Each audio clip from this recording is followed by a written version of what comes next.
Gen Z পুরো ধ্বংস হয়ে যাচ্ছে। এমন একটা জেনারেশন আসছে, এদের সাথে কথা বলা যায় না, এরা উদ্ধত। My body, my choice, my freedom, এটা বলে সবাই ওই কাজগুলো করছে। সো আপনি ইজি মানি মেকিং একটা পদ্ধতি পেয়ে যাচ্ছেন। ছেলেরা হয়তো হবে আলফা মেল, যারা কোনো নিয়ম টিয়ম মানবে না, মেয়েদের সাথে তারা যা ইচ্ছা তাই করতে পারবে।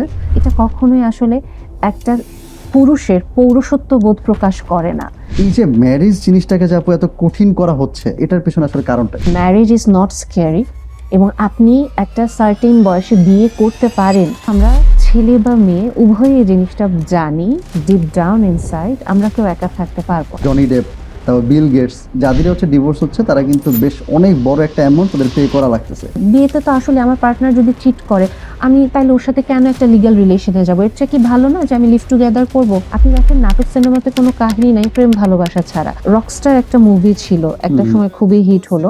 ওনার লাভ স্টোরি নিয়ে সবাই খুব একেবারে মাতাল হয়ে গেল। বাট আমরা কিন্তু কেউ দেখি নাই যে নায়িকাটা তার হাজবেন্ডকে চিট করছে। যে বউ শাশুড়ির যে দ্বন্দ্বটা, এই বউ শাশুড়ির মধ্যে ব্যালেন্সটা করার ওয়েটা কি? বাবা মা বয়স হয়ে গেলে একটা পর্যায়ে বাচ্চা হয়ে যায়। এই যে সামাজিক ব্যাধিটা যে বাড়তেছে আপু, এটা কন্ট্রোল করার ওয়েটা কি? এই সামাজিক ব্যাধি কখনোই থামবে না, এবং অসম্ভব সফট দিয়ে ভরা। আপনি যদি একটা মেসেজ দেন যে আসলে কিভাবে প্যারেন্টিংটা করা উচিত, কিভাবে হচ্ছে যে বাচ্চাদের আপব্রিঙ্গিংটা কিভাবে করা উচিত।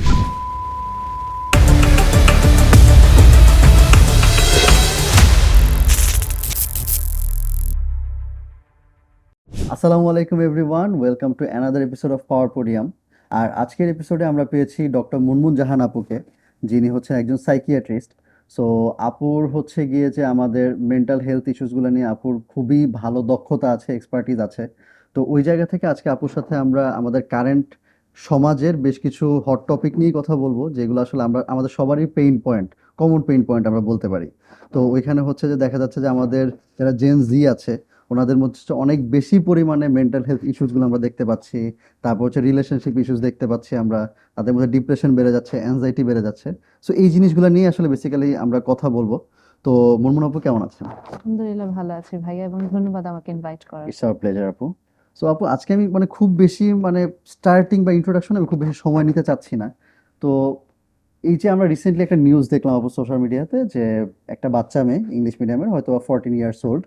তো ও হচ্ছে ওর বাবা মায়ের নামে মামলা করেছে, and she is showing her desperation, যে তার বাবা মা তাকে টেকেন ফর গ্র্যান্টেড হিসেবে নিয়েছে, যেটা তাদের নেওয়া ঠিক হয় নাই। অ্যান্ড সে হচ্ছে মামলা করে খুবই হ্যাপি। আমরা দেখছি যে ক্যামেরার সামনে সে অনেক রকমের অঙ্গভঙ্গি করছে, পোজ দিছে, and she is showing her excitement যে হ্যাঁ, আমি আমার বাবা মার নামে মামলা করেছি and I am happy. So ওইখান থেকে কিন্তু আমরা নেটিজেনদের মধ্যে দেখতেছি যে নেটিজেনরা এটাকে খুবই ব্যাকল্যাশ দিতেছে, এটাকে কেউ পছন্দ করতেছে না, মেয়েটাকে অনেকভাবেই খারাপ কথাবার্তাই বলতেছে। সো ওই জায়গা থেকে আপু, হোয়াট ডু ইউ থিঙ্ক যে আসলে এখন জেন জি আসলে কোন দিকে যাচ্ছে, অ্যান্ড আমাদের ওভারঅল সোসাইটির মধ্যে যে এনভায়রনমেন্টটা বা যে কালচারটা, এটা আসলে কোন দিকে যাচ্ছে? বর্তমানে জেনারেশনের কথা যদি বলি, আমরা যদি আপনি যে ঘটনাটা বললেন এটা নিয়ে যদি বলি, এটার আসলে পক্ষে বিপক্ষে আমরা দুপক্ষেই বলতে পারি। কারণ কি? আপনি যদি আমাদের লাইফস্টাইলটা দেখেন, প্রথমত আমরা খুবই নিউক্লিয়ার একটা ফ্যামিলিতে বিলং করছি। বেশিরভাগ হুম, হুম, পরিবারই হুম, জয়েন্ট ফ্যামিলি এখন খুবই রেয়ার। হুম, এবং যখন আপনি একটা নিউক্লিয়ার ফ্যামিলিতে থাকবেন, বাবা-মা দুজনেই যদি ক্যারিয়ার নিয়ে অনেক বেশি একটা প্রতিযোগিতার ভেতরে থাকে বা একটা দৌড়ের ভেতরে থাকে, স্বাভাবিকভাবে বাচ্চাগুলো একা থাকে। এবং এখানে কাইন্ড অফ এটা হয়তো বলবেন যে আমি এটা কি বলছি? বাট এটা সত্যি কথা। প্রতিটা মাদার্স ডেতে যখন আমরা দেখি যে একজন ক্যারিয়ার ওরিয়েন্টেড একজন পারসন, একজন মা বলছেন যে উনি ওনার ক্যারিয়ারে এগিয়ে যাচ্ছেন, এবং হ্যাঁ, ওনার সন্তানও ওনাকে ওটাতে বেশ কংগ্রাচুলেট করছে যে উনি অনেক ভালো এগিয়ে যাচ্ছেন। বাট যখন আমাদের চেম্বারে জিনিসটা আসে, অনেক ক্ষেত্রেই সন্তানদের ভেতরে কিন্তু একটা না পাওয়া থাকে, একটা অপ্রাপ্তি থাকে যে, "মা, আমি কিন্তু তোমাকে পাইনি আমার টিচার্স প্যারেন্টস ডেতে, বা তুমি হয়তো দেরি করে এসেছো, বা তুমি আমাকে নিতে আসোনি স্কুলে, বা আমার টিফিনটা তুমি দিতে পারোনি।" সবসময় যে এরকম থাকে এটা না। হুম। আন্ডারস্ট্যান্ডিং এর মাধ্যমে একটা পর্যায়ে দুজনের ভেতরে বন্ধুত্বটাও চলে আসে। আমার নিজের মাও একজন ওয়ার্কিং ওম্যান ছিলেন। কিন্তু এই পয়েন্টটা, এটা সত্যি কথা যে অনেক ক্ষেত্রে চাকরির কারণেও দেখা যায় যে বাচ্চারা আমাদের কাছ থেকে বঞ্চিত হয়। অনেক ক্ষেত্রে এই চাকরিতেই আমরা এত ব্যস্ত থাকি নিজের লাইফ নিয়ে, চাকরি বাদ দিলাম। একজন গৃহিণী উনি। কিন্তু উনি উনার নিজের জীবন নিয়ে, উনি উনার নিজের পাওয়া, না পাওয়া, উনার হতাশা নিয়ে এত বেশি অবসেসড থাকে, আমরা বাচ্চাদেরকে একটা ভেন্টিং জোন হিসেবে তৈরি করে ফেলি। ওদের উপরে আমাদের রাগ, ওদের উপর আমাদের ক্ষোভ সবকিছু আমরা দিচ্ছি। এবং এটা একটা সাইড যেখানে আমি তাহলে বললাম যে টক্সিক প্যারেন্টিং আছে, ইমোশনাল ম্যানিপুলেশন আছে। বিভিন্ন রকমের অ্যাবিউজ আছে বাচ্চাদের প্রতি। আবার আরেকটা দিকে যেটা হচ্ছে, বাচ্চারা যেহেতু সোশ্যাল মিডিয়াতে অনেক এক্সপোজড হয়ে যাচ্ছে, ওরা অলরেডি ডিপ্রেশন, এই যে টক্সিক প্যারেন্টিং, ব্রাউন প্যারেন্টস বা বিভিন্ন রকমের টার্মের সাথে পরিচিত, বিভিন্ন ট্রেন্ড ফলো করার জন্য ওরা উন্মুখ হয়ে থাকে। অনেক সময় বাবা মারা ভালোর জন্যই কিছু কথা বলে, হুম হুম সিম্পলি হয়তো বলছে যে তুমি এত রাত পর্যন্ত মোবাইল দেখো না। হয়তো মা নিজেই বলছেন মেয়েকে বা ছেলেকে যে তুমি এরকম মাল্টিপল ছেলে বা মেয়ের সাথে কথা বলো না। আমি এরকম আর অনেক কেস দেখেছি যেখানে প্যারেন্টস বলছে যে নিজের মেয়েকে যে মা তুমি ২-৩টা ছেলের সাথে কথা বলো না। তুমি একজনের সাথে কথা বলো, নাহলে তুমি তো অন্য বাচ্চাগুলোরও ক্ষতি করছো। বা মা ছেলেকে বলছে যে প্লিজ তুমি এরকম মেয়েদের সাথে এই কাজগুলো করো না। এটা তো তুমি অন্য মেয়েদের ক্ষতি করছো। বাট ওদের তখন যেটা মনে হচ্ছে তুমি আমার ফ্রিডমে কেন কথা বলছো? এবং তুমি কেন আমাকে ট্রেন্ডি একটা মোটরসাইকেল কিনে দিতে পারছো না? আমার বয়স ১৭ হোক, ১৬ হোক, যাই হোক, তোমার কেন তুমি একটু মিথ্যে বলে আমাকে ওই ড্রাইভিং লাইসেন্সটা দিচ্ছ না? কেন তুমি আমাকে আইফোনের লেটেস্ট যে মডেলটা ওটা আমার হাতে তুলে দিতে পারছো না? কেন তোমরা এত গরিব? এই কথাগুলো কিন্তু বাবা মাদেরকে বলা হয়। সো আমরা যদি জেন জির এই পার্টটাতে আসি, এখানে আমি বলবো যেমন খুবই রেসপন্সিবল, খুবই ক্রিয়েটিভ এবং খুবই আমি বলবো যে ঠান্ডা মাথায় কাজ করা বাচ্চাদেরও আমি দেখেছি। ঠিক একইভাবে প্রচন্ড ইম্পালসিভ, প্রচন্ড রকম ম্যানিপুলেটিং এবং প্রচন্ড রকম ভাবে মানে অ্যারোগেন্ট, স্টাবার্ন মানুষও আমি দেখেছি। আসলে ২ পক্ষই আছে। কিন্তু যারা একটু অ্যারোগেন্ট থাকে বা যারা দেখা যাচ্ছে খুব ইম্পালসিভ, ওনারা খুব লাউড থাকে। এ কারণে আমরা না গড়পড়তা সবাইকেই বলে দেই যে উম যে Gen Z পুরা ধ্বংস হয়ে যাচ্ছে। এমন একটা জেনারেশন আসছে, এদের সাথে কথা বলা যায় না, এরা উদ্ধত, এদের সাথে কাজ করা যায় না। বাট ওদেরকেও যখন আপনি ওদের ভাইবে গিয়ে বোঝাতে পারবেন, ওদেরকে লজিক্যাল একটা গ্রাউন্ডে নিতে পারবেন, তখন কিন্তু ওরা আবার শুনছে। এবং এ কারণেই আমি বলব যে হ্যাঁ, আমাদের সমাজে একটা ভাঙন আসছে এবং এই ভাঙনের শিকার Gen Z খুব ভালোভাবে হয়েছে। এরপর তো Gen Alpha হচ্ছে এবং এটা আরো বাড়বে। এবং কেন বাড়ছে? কারণ ওই যে আমি পিছন দিকে গেলাম যে আমাদের প্যারেন্টিং, ওদের প্যারেন্টিংটা তো আমাদের মাধ্যমে হচ্ছে। এবং আমরা ওদের মেন্টাল মডেলটা কি তৈরি করছি? বাসায় কোনটা তৈরি করছি? স্কুলে কি তৈরি করছি? আর সারাউন্ডিংস কি তৈরি করছে? সো এগুলা অনেকগুলা ফ্যাক্টর কাজ করছে এখানে। রাইট। সো আপু এখানে হচ্ছে আমি কয়েকদিন আগে ডক্টর সুষমা আপুর একটা ভিডিও দেখতেছিলাম। তো এখানে উনি বাল্যবিবাহ নিয়ে হুম, হুম। একটা কন্টেন্ট করেছিলেন। তো উনি বলতেছিলেন যে বাল্যবিবাহটাকে নিয়ে তো আগে অনেক ক্যাম্পেইন করা হইতো। আমাদের বিটিভিতে ক্যাম্পেইন গুলো হইতো, প্লাস আরো অনেকগুলো চ্যানেলে হইতো। তো ওই জায়গাতে ক্যাম্পেইন করতে করতে এমন একটা অবস্থায় নিয়ে গেছে যে বাল্যবিবাহটাকে আমরা সবাই মানে যারা আমরা ওই জেনারেশনে আছি বা ওই সময়ের আছি, আমরা সবাই জিনিসটাকে খুবই বাজে চোখে হুম, দেখতাম হুম। এবং এখনো দেখি টু সাম এক্সটেন্ট। হুম, তো ওই জায়গা থেকে আবার হচ্ছে গিয়ে যে আপনার এই যে বাচ্চারা যারা আছে যারা হচ্ছে আপনার ধরেন যে 12, 13 বা 14 to 18, তো এই এজের যারা আছে তারা আবার দেখা যাচ্ছে র্যান্ডমলি অনেক রিলেশনশিপে জড়াচ্ছে। হুম, অ্যান্ড যেহেতু মানে সবারই তো আসলে আপু একটা ফিজিক্যাল নিড বলি বা মেন্টাল নিড বলি, তো এটা তো সবারই আছে, এটা তো হুম, সবার মধ্যে আল্লাহ পাকই মানে দিয়ে দিয়েছেন, জিনিসটা থাকবে এটা সবার মধ্যে। তো ওই জায়গা থেকে দেখা যাচ্ছে 14 থেকে 18 বছরের বাচ্চারা ছেলে মেয়ে সবাই আসলে রিলেশনশিপে, সবাই বলবো না মানে ম্যাক্সিমাম হচ্ছে রিলেশনশিপে হচ্ছে জড়াচ্ছে। And সেখানে তারা যেহেতু ইমোশনালি চিন্তা করতেছে সবকিছু, and তাদের ওই যে একটা কথা আছে না যে লাইফের এক্সপিরিয়েন্স যেহেতু তাদের নাই, সো তারা সবকিছু ব্ল্যাক অর হোয়াইট, এই দুইটার বাইরে কোনো কিছু চিন্তা করতে পারতেছে না। যার কারণে তারা আসলে ভুল করে ফেলতেছে, যার কারণে দেখা যাচ্ছে যে এই যে আপনার মিসক্যারেজ বলি আমি, বা হচ্ছে যে আদার্স যে মেন্টাল ইস্যুসগুলো হচ্ছে, সোশ্যাল ইস্যুসগুলো হচ্ছে, এটা অনেক বেড়ে গেছে। তো ওই জায়গাতে হচ্ছে যে আপনার আবার এখন একটা ট্রেন্ড কিন্তু চালু হয়েছে যে এই যে অল্প বয়সে বিয়ে, এটা কিন্তু একটা ট্রেন্ড আবার চালু হয়েছে। এখন হুম, দেখবেন হুম, যে হুম। ইউনিভার্সিটি যারা ছেলেপেলে আছে, ওরা হচ্ছে দেখা যায় ইউনিভার্সিটি কমপ্লিট করার আগেই বিয়ে করতেছে। আমাদের অনেক মানুষ, পরিচিত মানুষই করেছে জিনিসটা। তো ওই জায়গা থেকে আপু এই যে ম্যারেজ যে ব্যাপারটা, এটা কিন্তু হচ্ছে আপনার এক্সপেন্সিভ এবং scary to some extent. Expensive কেন দেখেন, আপনি ওই যে কিছুদিন আগে মোহাম্মদ শামি, পাকিস্তানের ক্রিকেটার হুম, আর হুম। ইন্ডিয়ার ক্রিকেটার, তো এরকম হচ্ছে, তারপর জনি ডেপ, তারপর বিল গেটস, যাদেরই হচ্ছে ডিভোর্স হচ্ছে তারা কিন্তু বেশ অনেক বড় একটা অ্যামাউন্ট তাদের পে করা লাগতেছে।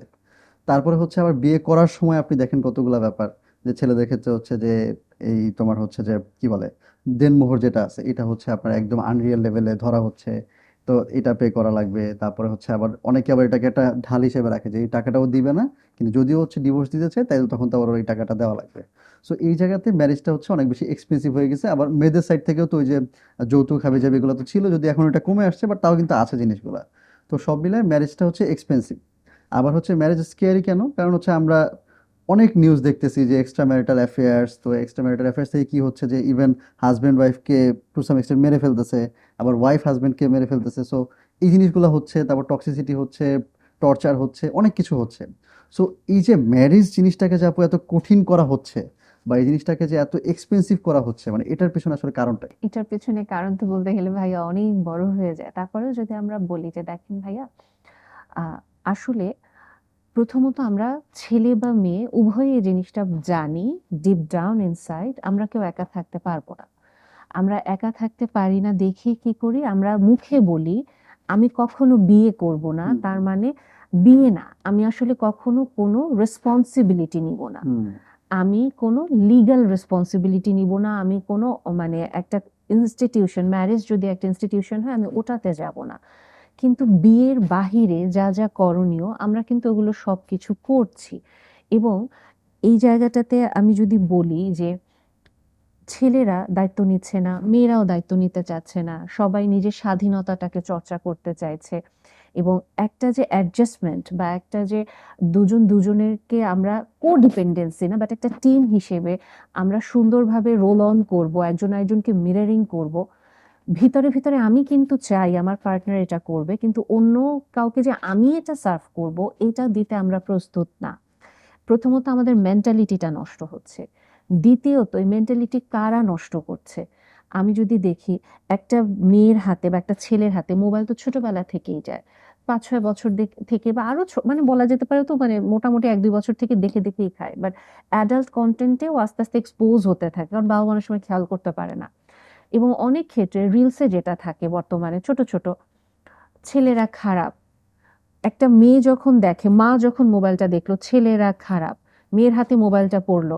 মেয়েটা ঠিক ওই রিলসই দেখবে এবং ওই অ্যালগরিদমের কারণে ওর কাছে কিন্তু ওই ভিডিওই আসতে থাকবে।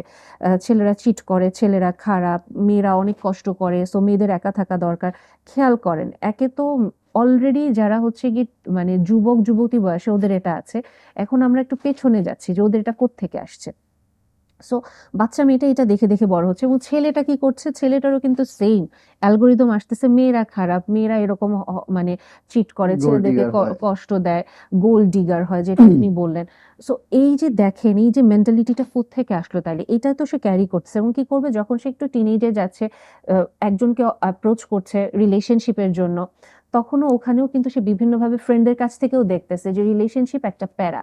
হার্ট ব্রেক হচ্ছে, চিট করতেছে, ডাবল টাইমিং করতেছে, ওপেন রিলেশনশিপে যাচ্ছে, সিচুয়েশনশিপে যাচ্ছে, বেঞ্চিং করতেছে, কোনো কমিটমেন্ট নাই। সো ওর জিনিসটা কি হচ্ছে? আরো কিন্তু শক্ত হচ্ছে। ছেলেটাও একটা রিলেশন খুঁজছে, মেয়েটাও একটা রিলেশন খুঁজছে। এবং আরো এখন যদি আমি একটু সোশ্যাল মিডিয়া বাদ দিয়ে নাটক সিনেমার দিকে আসি, আপনি দেখেন নাটক সিনেমাতে কোনো কাহিনী নাই প্রেম ভালোবাসা ছাড়া। পরকীয়া বা ভাষাগুলো আমরা যদি দেখি বা এ পালায় যাচ্ছে এর সাথে, এ এটা করছে। সো বাচ্চাগুলাকে আস্তে, আস্তে করে ওদের মেন্টাল মডেলটা তৈরি হচ্ছে কিরকম? বিয়েতে chaos হবে। তাহলে আমরা আদার্স রিলেশনশিপ গুলাতে দেখব এবং ওই জায়গাগুলো আমাদের জন্য অনেক ভালো হবে। এবং আমি জাস্ট একটা সিম্পল একটা এক্সাম্পল যদি দেই, আ 'রকস্টার' একটা মুভি ছিল। হুম, একটা হুম, সময় খুবই হিট হলো। হুম, ওইখানে আপনি দেখবেন যে সবাই মানে রণবীর কাপুর, হুম, তো Ranbir Kapoor Ranbir singer, Kapoor. Sorry. So উনার লাভ স্টোরি নিয়ে সবাই খুব মানে একেবারে মাতাল হয়ে গেল। ছেলেমেয়েরাও খুব হুম, মানে হ্যাঁ, এরকমই তো দরকার। ভালোবাসা তো এরকমই হবে। বাট আমরা কিন্তু কেউ দেখি নাই যে নায়িকাটা তার হাসব্যান্ডকে চিট করছে। হুম, এই চিটিংটা তাইলে কি ভালো?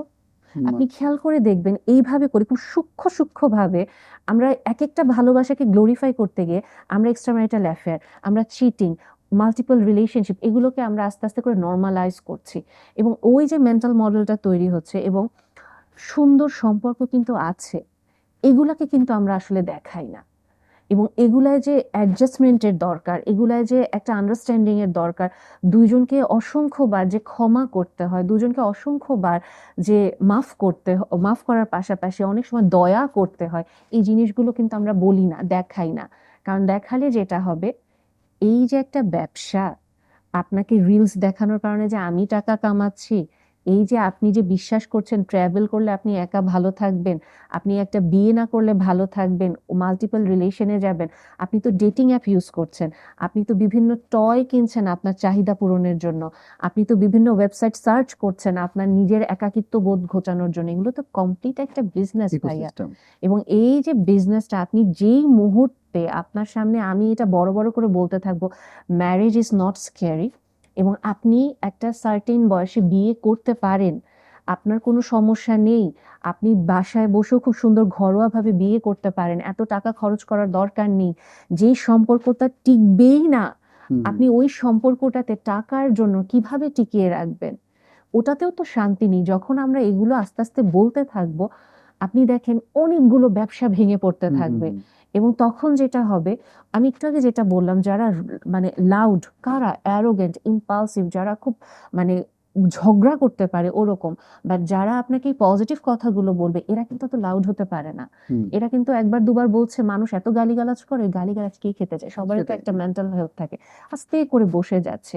সো আস্তে আস্তে তাহলে যেটা হচ্ছে, পুরো একটা বিজনেস দাঁড়ানো, এবং ওই বিজনেসটা আমরা এখন যেটা দেখি যুবক যুবতীরা ভয় পাচ্ছে, হুম কিন্তু হুম এটা তো একটা টিপ অফ দ্য আইসবার্গ। আপনি হুম নিচে নামেন, আপনি দেখেন ভেতরে আসলে কি হচ্ছে। এবং আপনাকে অনেকেই বলবে যে হ্যাঁ, মানে ওপেন রিলেশনশিপে সমস্যা কোথায়? বিয়েতে তো আসলে আমার পার্টনার যদি চিট করে, আমি তাহলে ওর সাথে কেন একটা লিগ্যাল রিলেশনে যাবো? এর চেয়ে কি ভালো না যে আমি লিভ টুগেদার করব? এখানেও সমস্যা আছে। কি সমস্যা? আপনি একটা লিভ টুগেদারে যখন যাচ্ছেন, আপনি খুব ঠান্ডা মাথায় চিন্তা করে দেখেন তো, আপনি ভাবছেন যে আপনি একটা ইনস্টিটিউশনে যাবেন না। ম্যারেজ একটা ইনস্টিটিউশন, কমিটমেন্ট। বাট আপনি তো জানেন না যার সাথে আপনি লিভ টুগেদার করছেন, আপনি তাকে ভালোবেসে ফেলবেন কিনা। হুম এবং ভালোবাসাটা তো এত অদ্ভুত একটা ব্যাপার, সেটা আপনার মনে কোত্থেকে আসবে আপনি জানেন না। এবং যেহেতু কমিটমেন্ট নেই, আপনার পার্টনার হয়তো আপনাকে ভালোবাসলো না লিভ টুগেদারে, এবং সে আপনার চেয়ে একটা বেটার অপশন পেয়ে চলে গেল, আপনি তো তাকে আটকাতে পারবেন না। হুম এবং আপনি বলতে পারেন বিয়েতেও তো এরকমই হচ্ছে, বাট বিয়েতে তারপরেও অনেক ক্ষেত্রে সন্তান হলে, যেহেতু একটা ইনস্টিটিউশন, মানুষের একটা মান সম্মান থাকে, এটা চিন্তা করেও আমি আমার এক্সপিরিয়েন্সে বলবো অসংখ্যবার একজন ওয়াইফ একজন হাজবেন্ড ফেরত আসে। এবং অনেকে হয়তো ভুল করে ফেলে, কিন্তু তারপরে আরেকজন পার্টনার যখন তাকে হেল্প করে, টেনে তুলতে চায়, তখন আবার ফেরত আসে। এবং এরকম আমি অনেক কেস দেখেছি, যেরকম একবার দুবার স্লিপ হচ্ছে, বাট স্টিল তারা কন্টিনিউ করছে, এবং একটা পর্যায়ে গিয়ে তারা সুন্দরভাবে তাদের লাইফটা বাকি সময় কাটানোর জন্য তৈরি হয়ে যাচ্ছে। সো এটাই, যে আপনি যখন ভাবছেন ম্যারেজটা স্ক্যারি, আসলে আপনি ওটা একটা সাইড দেখছেন।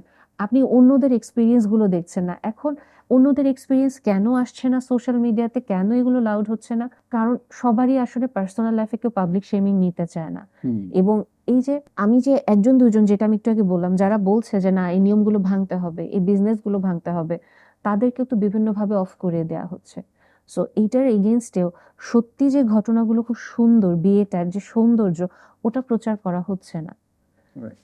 সো আপু, এই যে আপনি মুভির কথা নিয়ে আসলেন, তো হুম, মুভির কথা যদি আমরা আসি তাহলে রিসেন্টলি কয়েকটা মুভি খুব ভাইরাল হয়েছে, এগুলো নিয়ে খুব কথা হচ্ছে জেনজি বলি বা হচ্ছে সোশ্যাল হুম, মিডিয়াতে ওভারঅল নেটিজেনদের মধ্যে। যেমন ধরেন অ্যানিমেল একটা মুভি, হুম, রণবীর কাপুরের। হুম, তারপর হচ্ছে বাংলাদেশে কিছুদিন আগে ওই যে শাকিব খানের একটা মুভি হলো বরবাদ, মানে similar type of hmm, concept, similar type of জিনিসপত্র নিয়ে। তারপর কবির সিং। হুম, তারপরে হচ্ছে আপনার এরকম তো অনেকগুলা বেশ কিছু মুভি হয়েছে। তারপরে হলিউডের একটা মুভি আছে, আমার ঠিক মাথায় আসতেছে না। তো ওই জায়গায় আপু যেটা দেখানো হয়েছে যে আলফা মেইল হুম, একটা কনসেপ্ট চলে আসছে, যে আলফা মেইলরা কি করে, তারা হচ্ছে খুবই অ্যারোগেন্ট, খুবই অ্যাগ্রেসিভ, যা ইচ্ছা তাই করে, মেয়েদের সাথে অতিরিক্ত লেভেলের মানে সাপ্রেশন দেখায়, মেয়েদের সাথে অনেক বেশি ডমিনেন্স থাকে ওদের। ওরা হচ্ছে যে কোনো কিছু মানে না, কোনো নিয়ম মানে না, সব নিয়ম ভেঙে দেয়। এন্ড এদেরকে মেয়েরা অনেক পছন্দ করে, এটাও বোঝানোর চেষ্টা করা হুম, হয়েছে, মানে মুভিগুলোর থ্রুতে দুইটা জিনিস এস্টাবলিশ করার চেষ্টা হয়েছে। একটা হচ্ছে যে ছেলেরা হইতে হবে আলফা মেল, যারা কোনো নিয়ম টিয়ম মানবে না, সমাজে কি আছে না আছে তাদের কোনো ম্যাটার না, মেয়েদের সাথে তারা যা ইচ্ছা তাই করতে পারবে। অ্যান্ড আরেকটা যেটা বলে যে আরেকটা ন্যারেটিভ এস্টাবলিশ করার চেষ্টা করা হয়েছে, সেটা হচ্ছে যে মেয়েরা এই টাইপের ছেলেদেরকেই পছন্দ করে। সো এটাতে করে আপু আলটিমেটলি কি হইতেছে, যে ছেলেদের মধ্যে কিন্তু এটা একটা নেগেটিভ ইম্প্যাক্ট হচ্ছে, যে সবাই চিন্তা করছে ঠিক আছে তাহলে তো I have to be an alpha male. আবার মেয়েরা চিন্তা করতেছে তাহলে কি আমার আলফা মেলই চুজ করা উচিত, নাকি একজন প্রপার একটা ভালো মানুষ চুজ করা উচিত আমার। তো ওই জায়গা থেকে আবার আপু আপনার যদি আমরা বলি যে পার্টনার ফাইন্ডিং এর যে ডিফিকাল্টিসটা, এটা কিন্তু অনেক বেড়ে যাচ্ছে। তো এই জায়গাতে আপু আপনি কি মনে করেন যে আসলে ন্যারেটিভটা অ্যাকচুয়ালি কি হওয়া উচিত ছিল আর এখন কি হচ্ছে? এখানে ভাই আগের প্রশ্নটার সাথে এটা একটু জড়িয়ে আছে, যে ম্যারেজ ইজ স্ক্যারি, ওখান থেকে পার্টনার ফাইন্ডিংটা খুব, এটাও কিন্তু খুব জরুরি একটা বিষয়, যে আমরা আসলে কেমন পার্টনার চাই আমার বিয়ের জন্য, বা আমার লাইফ পার্টনার কে হবে। এখানে আলফা মেল যে পার্টটা দেখানো হচ্ছে, এটা আমি বলবো এটা কমপ্লিট টক্সিক ম্যাসকুলিনিটি। কিন্তু অদ্ভুতভাবে আপনি যদি খেয়াল করে দেখেন, টিনেজার মেয়েরা এই আলফা মেলটাকেই কিন্তু ফ্যান্টাসাইজ করছে, যে কাইন্ড অফ এরকম, যে আমার বয়ফ্রেন্ড এরকম রাফ অ্যান্ড টাফ হবে, আমার হাজবেন্ড এরকম রাফ অ্যান্ড টাফ হবে, এরকম খুবই ব্রুটাল থাকবে। বাট এগুলো তো যে আস্তে আস্তে করে এই যে এক্সট্রা ম্যারিটাল অ্যাফেয়ার বা চিটিংটাকেও যে কাইন্ড অফ এখানে আমরা নর্মালাইজ করছি, এটা কিন্তু আমরা খেয়াল করি না, কিন্তু আমাদের মাথায় থাকছে এটা। এবং ছেলেরাও কিন্তু আপনি দেখবেন একটা ট্রেন্ড হয়ে যাচ্ছে সিনেমাগুলোতে, যে এরকম ভেপ করছে, স্মোক করছে, বা এরকম একটা ড্যাম কেয়ার ভাবে ঘুরে বেড়াচ্ছে, কোনো ব্যাপার না, একটা মেয়ের মুখের উপরে স্মোকিংটা ছেড়ে দেওয়া যাচ্ছে। বাট এই জিনিসটা যেটা, এটা কখনোই আসলে একটা পুরুষের পৌরুষত্ব বোধ প্রকাশ করে না।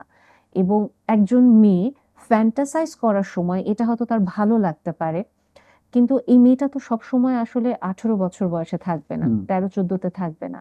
এই মেয়েটা তো একটা পর্যায়ে 20-25-এ যাবে, 24-এ যাবে, এবং ওর আস্তে আস্তে করে আরো মানুষকে দেখবে। এবং তখন যেটা হবে, এই মেয়েটা একজন পুরুষ খুঁজবেন, এবং যেই যে ক্যারেক্টারগুলো দেখাচ্ছে এদেরকে তখন একটা পর্যায়ে তাদের কাছে বয় বলে মনে হবে। খেয়াল করেন, বয় আর ম্যান। ম্যান।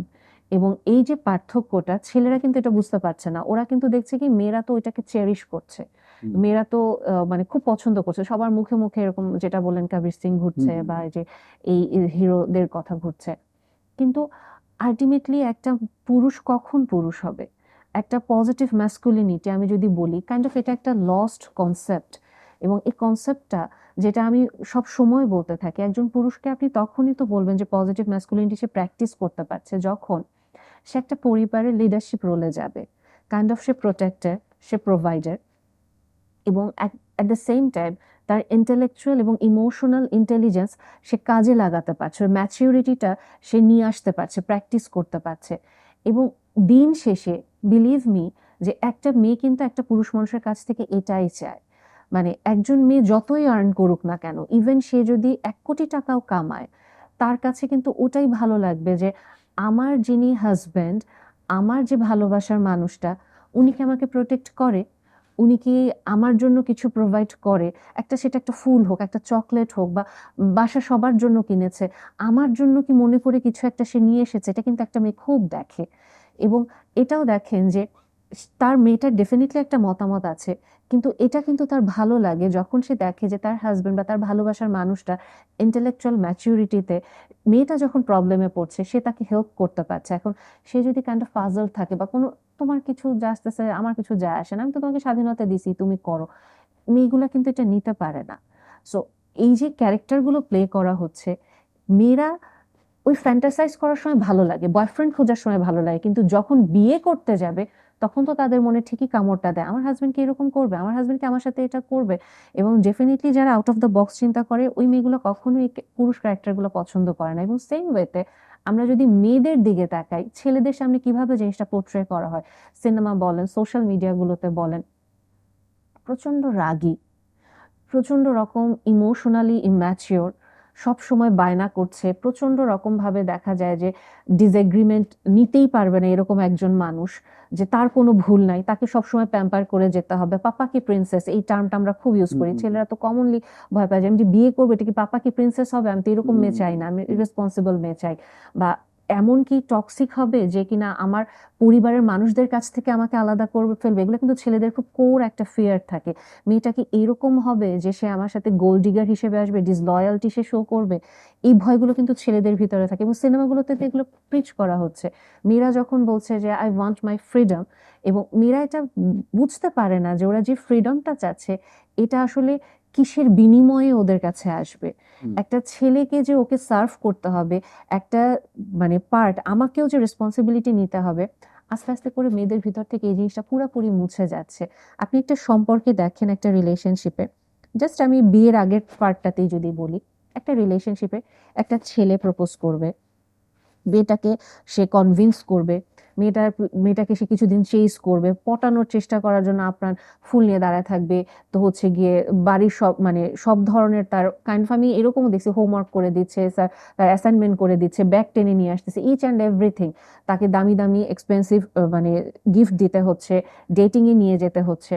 তারপরে মেয়েটা রাজি হলো, রাজি হওয়ার পরে দেন হচ্ছে ওই সম্পর্কটাকে সামনে নিয়ে যাওয়ার জন্য ছেলেটা চেষ্টা করবে, মেয়েটাকে খুশি করবে, মেয়েটার বিভিন্ন সমস্যার সমাধান করবে।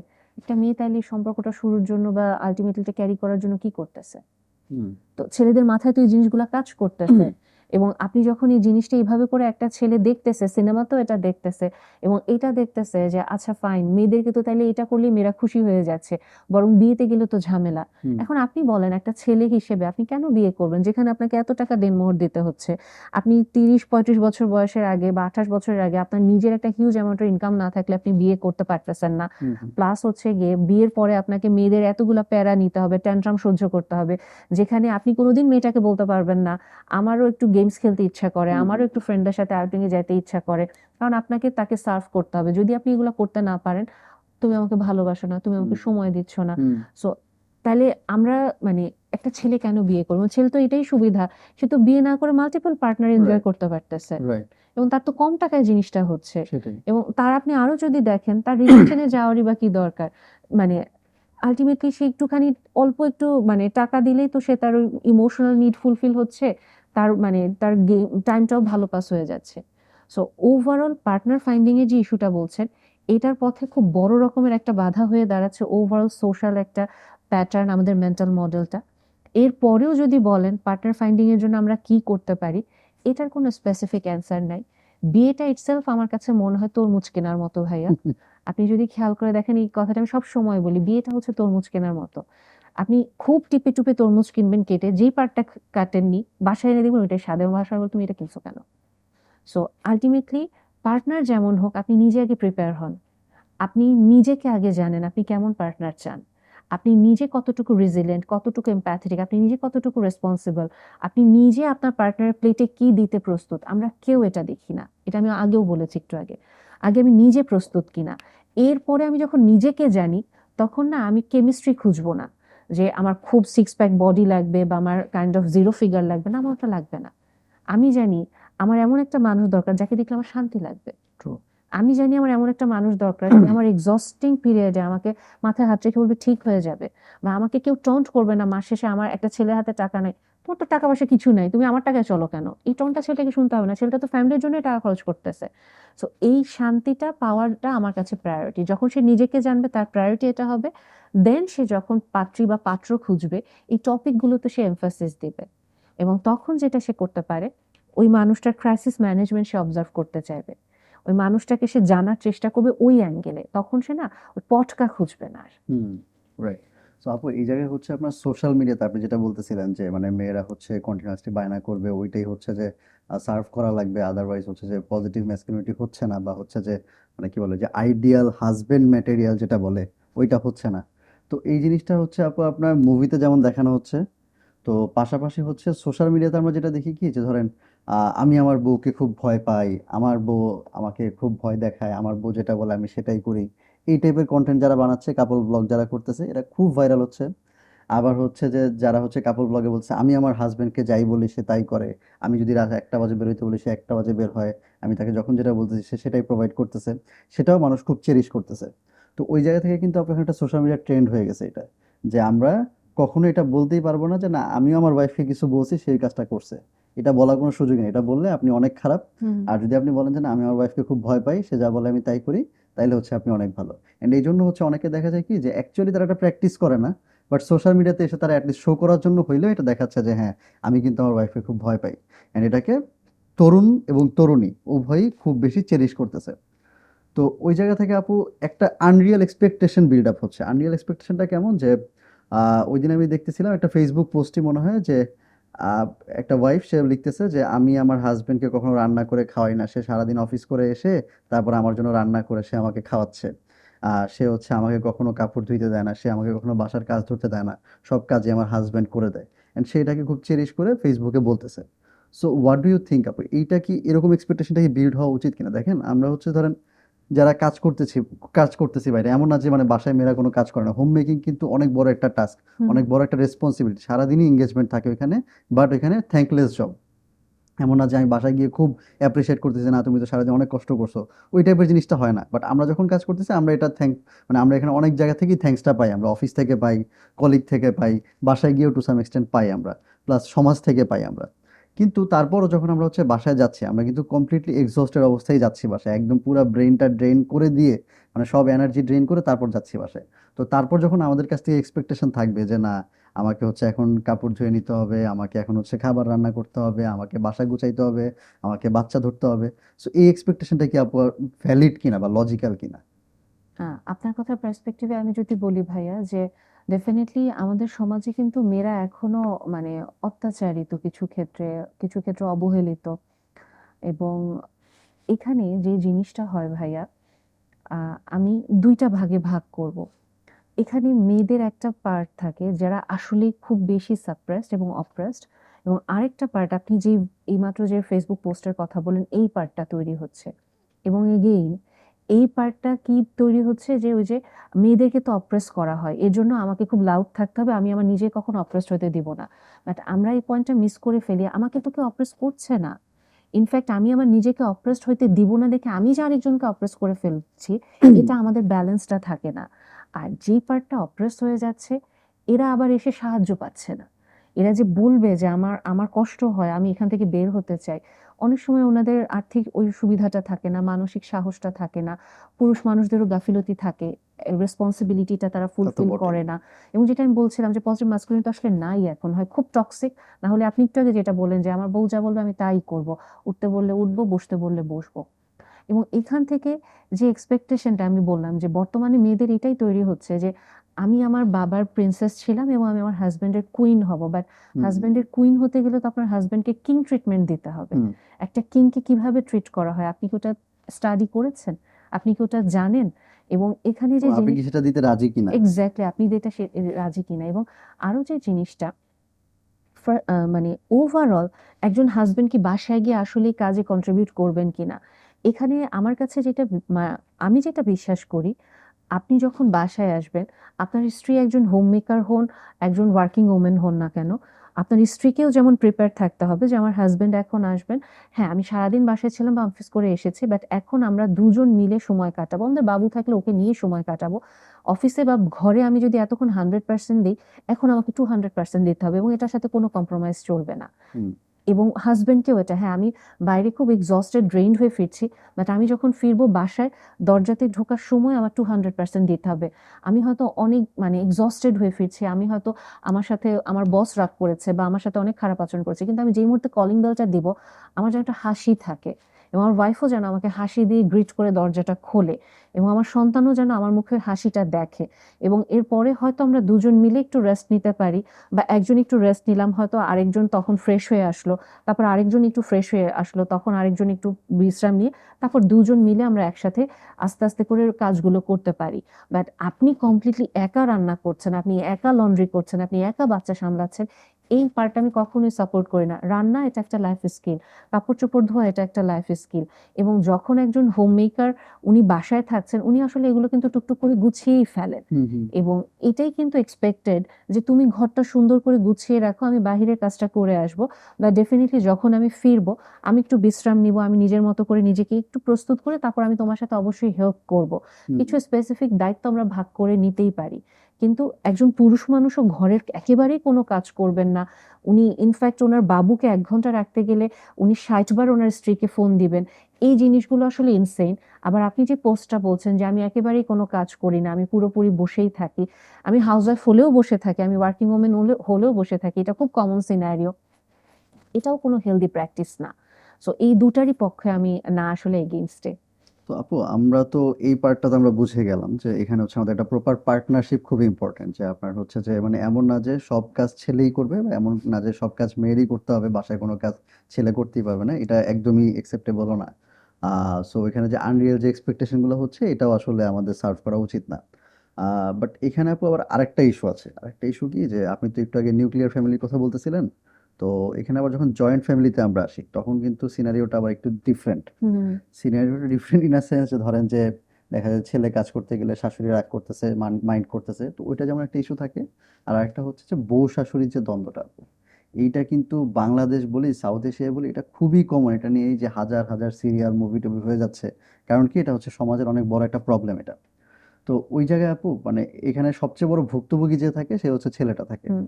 অ্যান্ড মেয়েটা অবশ্যই থাকে, আবার হয়তো টু সাম এক্সটেন্ট শাশুড়িও থাকে, মানে এক এক এক জায়গায় এক একটা সিচুয়েশন, বাট ছেলেটা হচ্ছে মাঝখানে একটা মানে খুব বড় একটা ট্রাবলের মধ্যে থাকে। পিং পং বলের মতো এবং সে থাকে। হচ্ছে এটা কাউকে বলতেও পারে না, ধরেন যে মায়ের কাছে বললে মাও রাগ করে, বউয়ের কাছে বললে বউ রাগ করে, বাইরের মানুষের কাছে এটা বলাই যাবে না, কারণ ফ্যামিলি ইস্যু নিয়ে বাইরে কথাবার্তা বলা ঠিক না। তো ওই জায়গায় আপু রিসেন্টলি ওই যে একটা আমরা ইনসিডেন্ট দেখছিলাম যে একজন পুলিশ অফিসার উনি হচ্ছে সুইসাইড করলো। কেন করলো? কারণ হচ্ছে তার মা তার ওয়াইফকে পছন্দ করে না, আবার তার মায়ের কাছে যখন গেছে তখন শুনছে যে না তার ওয়াইফ ভালো না। সো মানে বউ শাশুড়ির দ্বন্দ্ব, সোজা কথা। এখন কে ভালো কে খারাপ ওটা আমরা ডিফাইন করতে যাব না। তো ওই জায়গায় আপু মানে এই বউ শাশুড়ির মধ্যে ব্যালেন্সটা করার ওয়েটা কি? প্রথমত ভাইয়া এই ব্যালেন্সটা না সাধারণত করা সম্ভব না। হুম, হুম। আমি খুব সোজা ভাষায় সবসময় এটা বলে দিই যে ২ জন মহিলা ১ জন রান্নাঘর এবং প্রবলেম তাহলে হবেই। এবং আমি হাসব্যান্ডকে ফার্স্টেই বলি যে, "আপনি কি এটা ব্যালেন্স করতে রেডি কিনা?" কারণ কি দেখেন, পুরুষ মানুষ হওয়া কিন্তু আসলে সহজ জিনিস না। আমরা হয়তো ভাবি কি যে একটা ছেলের অনেক ফ্রিডম, এই ছেলেটা তার মানে পাওয়ার মানে এস্টাবলিশ করতে পারে, পাওয়ার প্র্যাকটিস করতে পারে। মানে ছেলেদের রাত্রে-বিরাতে ঘুরতে গেলে কোনো সমস্যা হয় না। ওদেরকে রাস্তায় নামতে গেলে কোনো টন্ট শুনতে হয় না, কোনো সেক্সুয়াল হ্যারাসমেন্ট হতে হয় না। এরকম কিন্তু ছেলেদেরকে নিয়ে অনেক কথা থাকে। বাট একটা ছেলেও কিন্তু সেক্সুয়াল হ্যারাসমেন্ট হয়। একটা ছেলেও যখন রাস্তায় নামে অ্যাকচুয়ালি একটা মেয়েকে হয়তো সবাই মানে কাইন্ড অফ চেক আউট করে, কিন্তু একটা ছেলেকে নো মার্সি ভঙ্গিতে দেখে। আপনি একটা ভুল করবেন, ঠাস করে মানুষ আপনার সাথে চিৎকার করে উঠবে, আপনার কলার ধরে বসবে, আপনাকে মাইর দিয়ে বসবে। এইভাবে আস্তে, আস্তে করে আপনি যদি দেখেন, ছেলেরা কিন্তু অ্যাকচুয়ালি মানে সাফার করে এবং এই সাফারিংস নিয়ে কোনো কথা হয় না, কোনো রিলস বানানো হয় না। কারণ কি এগুলোর ভিউ অত বেশি না। এবং আল্টিমেটলি এই ছেলেটাই যখন বিয়ের মতো একটা সম্পর্কে যাচ্ছে, ছোটবেলা থেকে একটা ছেলেকে কিন্তু এই দায়িত্ব নেওয়াটা শেখানো হয় না। নেগোসিয়েশন করা বা কমিউনিকেশন স্কিল সংসারেও যে তোমার এগুলো ডেভেলপ করতে হবে এটা শেখানো হয় না। তাকে অফিসে, বাইরে পড়াশোনা করো এগুলা শেখানো হয়। এবং যখন সে ইমোশনাল এই নেগোসিয়েশনটাতে আসবে, এখানে সে কমপ্লিট ব্ল্যাঙ্ক। এই যে পজিটিভ ম্যাসকুলিনিটির যে পার্টটা, ইমোশনাল ইন্টেলিজেন্স, এখানে ছেলেটা কি করবে? ও তো জানেই না। সে ২০ বছর ধরে তার মাকে চেনে। এখন মা হঠাৎ করে একটা কথা বলতেছে। এই মেয়েটাকে যদি অ্যারেঞ্জ ম্যারেজ হয়, ও তো বিশ্বাসও করতে পারছে না যে ওর ওয়াইফ কি সত্যি বলতেছে না মা সত্যি বলতেছে। লাভ ম্যারেজ হলে তাও না হয় সে মেয়েটাকে কিছুটা জানে, সে মেয়েটার পক্ষে কথা বলার চেষ্টা করবে। আর যদি দেখে এক্সট্রিম ঝগড়া লেগে গেছে, ২ জন সামলাও, আমি কিছু করতে পারব না। এই জিনিসটা। কিন্তু ছেলেটা তো ডিপ ডাউন ইনসাইড আমি যেটা বললাম পিং পং বলের মতো। বউয়ের কাছ থেকে বাড়ি খাচ্ছে, মার কাছ থেকে বাড়ি খাচ্ছে। বাট হার্শ ট্রুথ এটাই ভাইয়া, ছেলেটাকে এটা ব্যালেন্স করতে হবে। কারণ কি একটা ছেলে হিসেবে আপনি আমাদের সোসাইটিতে বলেন, রিলিজিয়াস পার্ট থেকে বলেন, আপনি কিন্তু বেশি সম্মান পাচ্ছেন। হুম। এবং যখনই আপনি বেশি সম্মানিত, আপনি বেশি পাওয়ার পাচ্ছেন, স্বাভাবিকভাবে আপনার গ্রেটার রেসপন্সিবিলিটি বেশি রেসপন্সিবিলিটি। আসবে। এবং এই রেসপন্সিবিলিটির পার্টটাতে আপনাকে এখানে ২ টা জিনিস খুব মানে সুন্দরভাবে এবং খুব শক্তভাবে প্র্যাকটিস করতে হবে। ২ টা জিনিস কি? আপনাকে একই সাথে প্রচন্ড যেমন শক্ত হতে হবে, আবার কিছু ক্ষেত্রে প্রচন্ড নরম হয়ে যেতে হবে। এবং এটা আপনি কখনোই আপনার ইন্টেলেকচুয়াল এবং ইমোশনাল ম্যাচুরিটি বা ইন্টেলিজেন্স প্র্যাকটিস না করলে পারবেন না। কারণ কি? মাকে আপনি আপনাকে বলা হচ্ছে মাকে সম্মান করতে। আমাদের ডিপ ডাউন ইনসাইড মাথায় এটা খুব থাকে যে মা আমার জন্য এত কষ্ট করছে, এত স্যাক্রিফাইস করছে, নিজের চোখে দেখছি। সো এই মাকে কিভাবে আমি কষ্ট দিব? বা আমাকে তো আল্লাহও মানা করেছে। আমরা কিন্তু ছেলেরা ওইদিকে গিয়েও যেতে পারতেছি না। আবার বউয়ের কাছে আমার বউটাকে তো আমার খুব ভালো লাগে। একে তো আমার খুব ভালোবাসতে ইচ্ছা করে। একে তো আমার অনেক কিছু দিতে ইচ্ছা করে। কিন্তু মার ভয়ে তো ওটাও পারতেছি না। আবার বউ এত কমপ্লেইন করে ওখানেও শান্তি পাচ্ছি না। সো এই পার্টটাতে আপনাকে এখানে অবশ্যই মানে নিউট্রাল অবজার্ভার হতে হবে। এখানে কি আমার মার কতটুকু ভূমিকা, আমার স্ত্রীর কতটুকু ভূমিকা। এবং এই পার্টটাতে আপনাকে এটা মাথায় রাখতে হবে, ধর্ম কখনো আপনাকে অন্যায়ের পক্ষ নিতে বলছে না। আপনাকে কিন্তু এখানে জাস্ট হতে হবে এবং ধর্মে ইমোশনের পার্টটা কিন্তু খুবই কম। আপনাকে এখানে ন্যায় বিচার আনতে হবে। আমরা তো ধর্মের দোহাই দিয়ে মার পার্টটা পুরোপুরি বাদ দিয়ে ওয়াইফের প্রতি চাপতে থাকি। সো এই পার্টটাতে আপনাকে অবশ্যই মাথায় রাখতে হবে। আপনাকে বলা হচ্ছে আপনার বাবা-মা যদি ভুল করেন, আপনি খুব হাম্বলি, পোলাইটলি কিন্তু রুড হবেন না। ওনাকে কখনো আপনি বাদ দিয়ে দিবেন, কেটে ফেলে দিবেন এমন না। আপনি হাম্বলি পোলাইটলি ওনাকে বলতে পারেন যে, "আচ্ছা আমার বাবা তুমি এটা বলছো, আমি এটা দেখব। আমি হুম। এটা করব।" বা "আম্মা তুমি যেটা করছো এটা যে আমার স্ত্রীর নামে বলছো বাট কষ্টটা তো আমি পাচ্ছি।" অনেক সময় মা-বাবারা হয়তো এই হার্শ ট্রুথটা নিতে পারবেন না। কিন্তু কিছু সময় আচ্ছা দেখব, এটা আমি করব। বা একটা জায়গায় না মা আমি এটা করব না। আপনি আমার কষ্ট পাচ্ছেন বাট স্টিল আমি এটা করতে পারব না। এবং স্ত্রীকেও কিছু ক্ষেত্রে অবশ্যই আপনাকে খুবই নমনীয় হয়ে, খুবই ভালোবাসার মানে ল্যাঙ্গুয়েজে ওনাকে দরকার হলে মানে আমরা এটা বলি যে নন ইন্টিমেট টাচ বা ওই ফিজিক্যাল ইন্টিমেসিটা দিয়ে আপনাকে আদর করে বোঝাতে হবে যে দেখো তুমি অনেক কষ্ট পাচ্ছ, আমি এটা বুঝতে পারছি, আমি এটা অ্যাকনলেজ করছি, আমি তোমাকে অন্য কোনোভাবে অবশ্যই তোমার ইমোশনাল যে ভ্যাকেন্সিটা বা নিডটা বা থ্রেটিং তুমি ফিল করছো ওটা আমি তোমাকে সর্ট আউট করার ট্রাই করব, এবং অ্যাকশনের মাধ্যমে তার বউকে দেখাতে হবে যে আমি আসলেই এটা করছি। এবং কিছু সময় বউয়ের প্রতিও কঠোর হতে হবে যে না, তোমার সব আবদার আমি শুনবো না, কারণ তুমি যেই ইন্টেলিজেন্স নিয়ে এসেছো, এডুকেশনাল ব্যাকগ্রাউন্ড নিয়ে এসেছো, আমার মার তো ওটা নেই। এতটুকু এক্সপেকটেশন ওয়াইফ হিসেবে, পার্টনার হিসেবে আমি তো রাখতে পারি তোমার কাছ থেকে। সো এই পার্টটা আমি করব, তোমার প্রতি আমার অবারিত ভালোবাসা থাকবে, এই পার্টটাতে না। এই যে দেখেন একই সাথে আপনি নরম হচ্ছেন, একই সাথে শক্ত হচ্ছেন, ছেলেদেরকে প্র্যাকটিসটা করতে হবে, এটার কোনো অল্টারনেটিভ নাই। আর একজন স্ত্রীকেও এটা মাথায় রাখতে হবে যে মাকে গিয়ে ছেলেটা বা হাজবেন্ডটা তার সামনে চিৎকার করে বকা দেওয়াটা কোনো সলিউশন না। অনেক মেয়েদের মাথায় এক্সপেকটেশনটা থাকে, আমাকে এটা বলছে তুমি এখন গিয়ে মাকে বকা দাও, আমার সামনে চিৎকার করো। এটা কেন করবে আপনার হাজবেন্ড? ডেফিনেটলি সে এটা করবে না। সে অন্যভাবে সম্মান রক্ষা করে আপনাদের দুজনকে ব্যালেন্স করবে, এবং ছেলেটার চ্যালেঞ্জটা এখানে। এক্স্যাক্টলি, চ্যালেঞ্জটা এখানে। অ্যান্ড আপু এখানে যে অনেকে আপনি যেটা বললেন যে ইন্টেলিজেন্স প্র্যাকটিসের যে জায়গাটা আছে, তো আমি দুই রকম জিনিস দেখছি আপু। একটা হচ্ছে আপনার যে ঠিক আছে, বউ শাশুড়ি দ্বন্দ্ব হচ্ছে, মানে মা আর ওয়াইফের মধ্যে দ্বন্দ্ব হচ্ছে, তো আমি দুইজনেরটাই শুনতেছি, কিন্তু আমি কিছুই করতেছি না। মানে আমি হচ্ছে আমার ওয়াইফেরটা অ্যাকশন আমি, অ্যাবসেন্ট। হ্যাঁ ওয়াইফেরটা আমি শুনতেছি, শুনে আমি কিছু করতেছি না, মায়েরটা আমি শুনতেছি, শুনে কিছু করতেছি না, অ্যান্ড আমি মনে করতেছি এটা একটা সলিউশন। হুম। কিন্তু দেখা যাচ্ছে যে একটা সময় গিয়ে এটা মাও দিনে দিনে এটা আরো বেশি ফ্রাস্ট্রেটেড হচ্ছে, হুম। ওয়াইফও দিনে দিনে এটা নিয়ে আরো বেশি ফ্রাস্ট্রেটেড হচ্ছে, and এটা আরো আসলে ওই যে একটা হয় না যে মানে আমরা যখন কখনো রিয়্যাক্ট করি না, বা হচ্ছে হুম। আমরা যখন কখনো রিয়্যাক্ট করার সুযোগ পাচ্ছি না, এটা আমাদের হচ্ছে আনকনশিয়াস লেভেলে চলে যায়। And তারপরে যেটা হয় যে আমরা একটা সময় একটা ছোট্ট রিজনে অনেক বেশি আউটবার্স্ট করে ফেলি। হুম। এটা একটা সলিউশন আমি দেখেছি যে মানে এইভাবে সলভ করার চেষ্টা করা হয়। হুম। আর আরেকটা সলিউশন হচ্ছে গিয়ে যে ওই যে আপনি যেটা বললেন যে ঠিক আছে তোমরা ডিল করো, আমি মাঝখানে নাই, আমি হুম। চলে গেলাম। এটাও তো আসলে হয় না, এটা দিয়েও তো সলভ হয় না। আবার ধরেন আরেকটা যেটা হয় যে আপনি একটু আগে যেটা বললেন যে মায়ের সামনে বউয়ের সাথে গিয়ে শাউট করা, মা খুব খুশি হবে। হুম। আবার বউয়ের সামনে মায়ের সাথে গিয়ে শাউট করা, বউ খুব খুশি হবে। বাট এটাও তো আপু আইডিয়াল প্র্যাকটিস না। না। আবার আপনি যেটা বললেন যে ধরেন যে মাকে গিয়ে বোঝানোর চেষ্টা করা যে আপনি যেটা বলেছেন এটা হয়তো বা ঠিক বলেন নাই, বা বাবাকে গিয়ে বোঝানোর চেষ্টা করা, এটা তারা আসলে মানে ব্যাক অফ দ্য মাইন্ডে একটা ক্যালকুলেশন নিয়েই নেয় যে ছেলে হচ্ছে এখন বিয়ে করছে, ও হচ্ছে এখন বউয়ের পক্ষেই থাকবে, ও হচ্ছে বাবা মাকে এখন আর গুরুত্ব দিবে না, বা তাদেরকে হচ্ছে আন্ডার ভ্যালু করার চেষ্টা করতেছে। তাদের মধ্যে একটা ইনফেরিয়রিটি কমপ্লেক্স থেকে যায়। তো ওই জায়গা থেকে তারা মানে বলার আগেই নেগেটিভ হয়ে যাচ্ছে যে না হুম। তুমি এটা কেন বলতেছো, তুমি তোমার ওয়াইফের কথা উঠতেছো বসতেছো, এটা তো ঠিক না। আবার একইভাবে সেম জিনিসটা আপনি যখন ওয়াইফের সাথে বলতে যাচ্ছেন, সে ওই যে ব্যাক অফ দ্য মাইন্ডে সেট করে রাখছে যে সে তো তার বাবা মাকে কিছু বলবেই না, তারা ভুল হইলেও ওইটাই রাইট তার কাছে। সো সে হচ্ছে এই জন্য আমাকে কনভিন্স করতে আসছে, কিন্তু সে তো তাহলে রং কাজ করতেছে, আমি ওইটাতে কনভিন্সড হব না। তো তখন যেটা হয় যে আলটিমেটলি যে যে পিং পং বল যে আছে যে ছেলেটা, হুম। সে হচ্ছে গিয়ে যে খুব বেশি ডিপ্রেসড হয়ে যায়, এন্ড তার আসলে কিছুই করার থাকে না। এন্ড সে হয়তোবা দুইজনকেই অনেক বেশি ভালো, দুইটা পার্টিকেই সে অনেক বেশি এক্স্যাক্টলি। ভালোবাসে, কিন্তু সে আসলে সেটা এক্সপ্রেসও করতে পারতেছে না, এন্ড কারো কাছে সে ভালো থাকতেও পারতেছে না।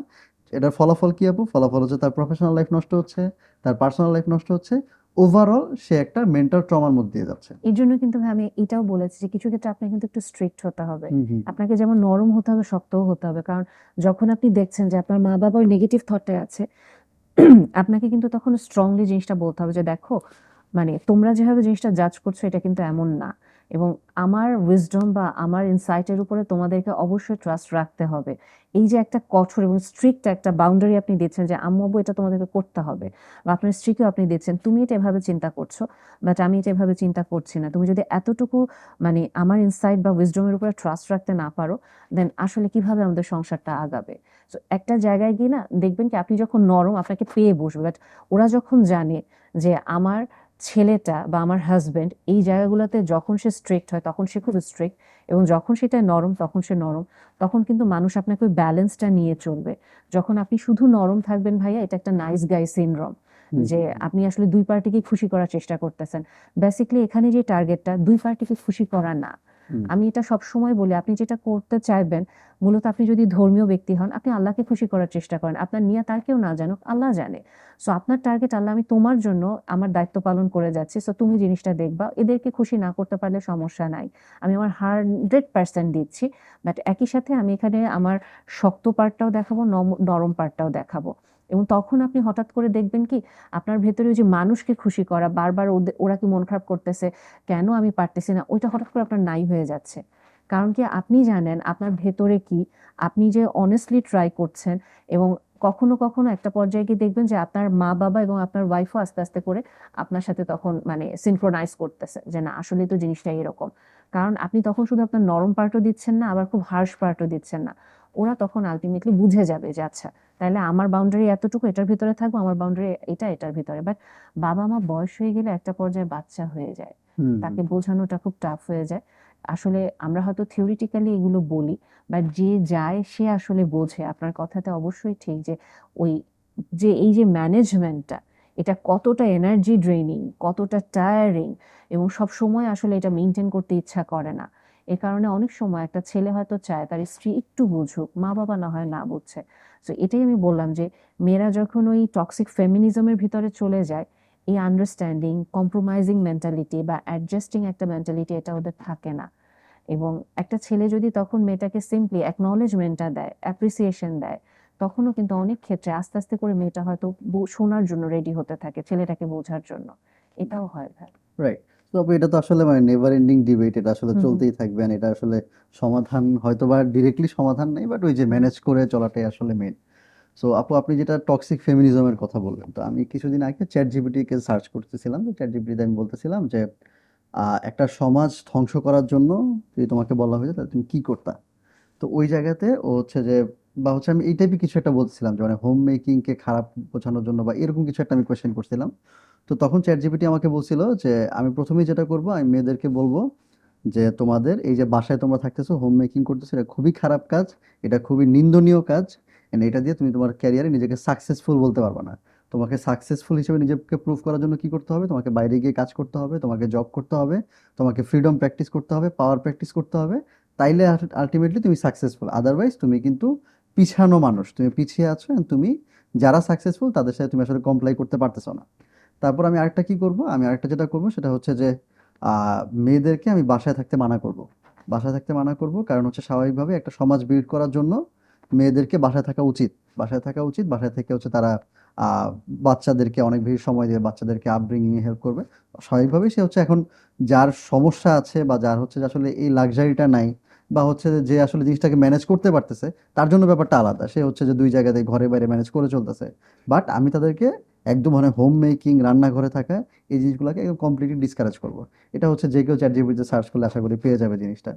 তো ওই জায়গা থেকে আপু হচ্ছে আমরা যে সিনেমা যেগুলো দেখতেছি, মুভি যেগুলো দেখতেছি, টিভি সিরিজ যেগুলো দেখতেছি, আপনার সাথে আমার অফ টপিকে কথা হচ্ছিল অফ ক্যামেরাতে যে আহ, এখন এই এই ন্যারেটিভটাকে বিল্ড করার চেষ্টা করা হচ্ছে যে রান্নাঘর is not an ideal place for a women. হুম হুম। তাদেরকে সবসময় বাইরে থাকতে হবে।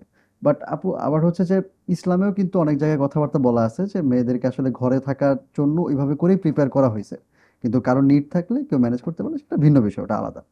তো এই জায়গাতে আপু হচ্ছে যে আপনার আমাদের সোসাইটিকে বিল্ড করার জন্য বা আমাদের সোসাইটিতে এই যে প্যারেন্টিং যে ইস্যু আসতেছে, বাচ্চারা একা হয়ে যাচ্ছে, ডিপ্রেশন হচ্ছে, যেটা আপনি পডকাস্টের শুরুতেই বলতেছিলেন, তো এই সোসাইটিকে বিল্ড করার জন্য আমাদের কি করা উচিত, অ্যান্ড এই যে ন্যারেটিভগুলো যে এস্টাবলিশ হচ্ছে, এই ন্যারেটিভগুলোকে কন্ট্রোল করে আমাদের কাউন্টার যে একটা স্টেটমেন্ট বিল্ড করা উচিত, এটা আসলে আমরা কিভাবে করতে পারি?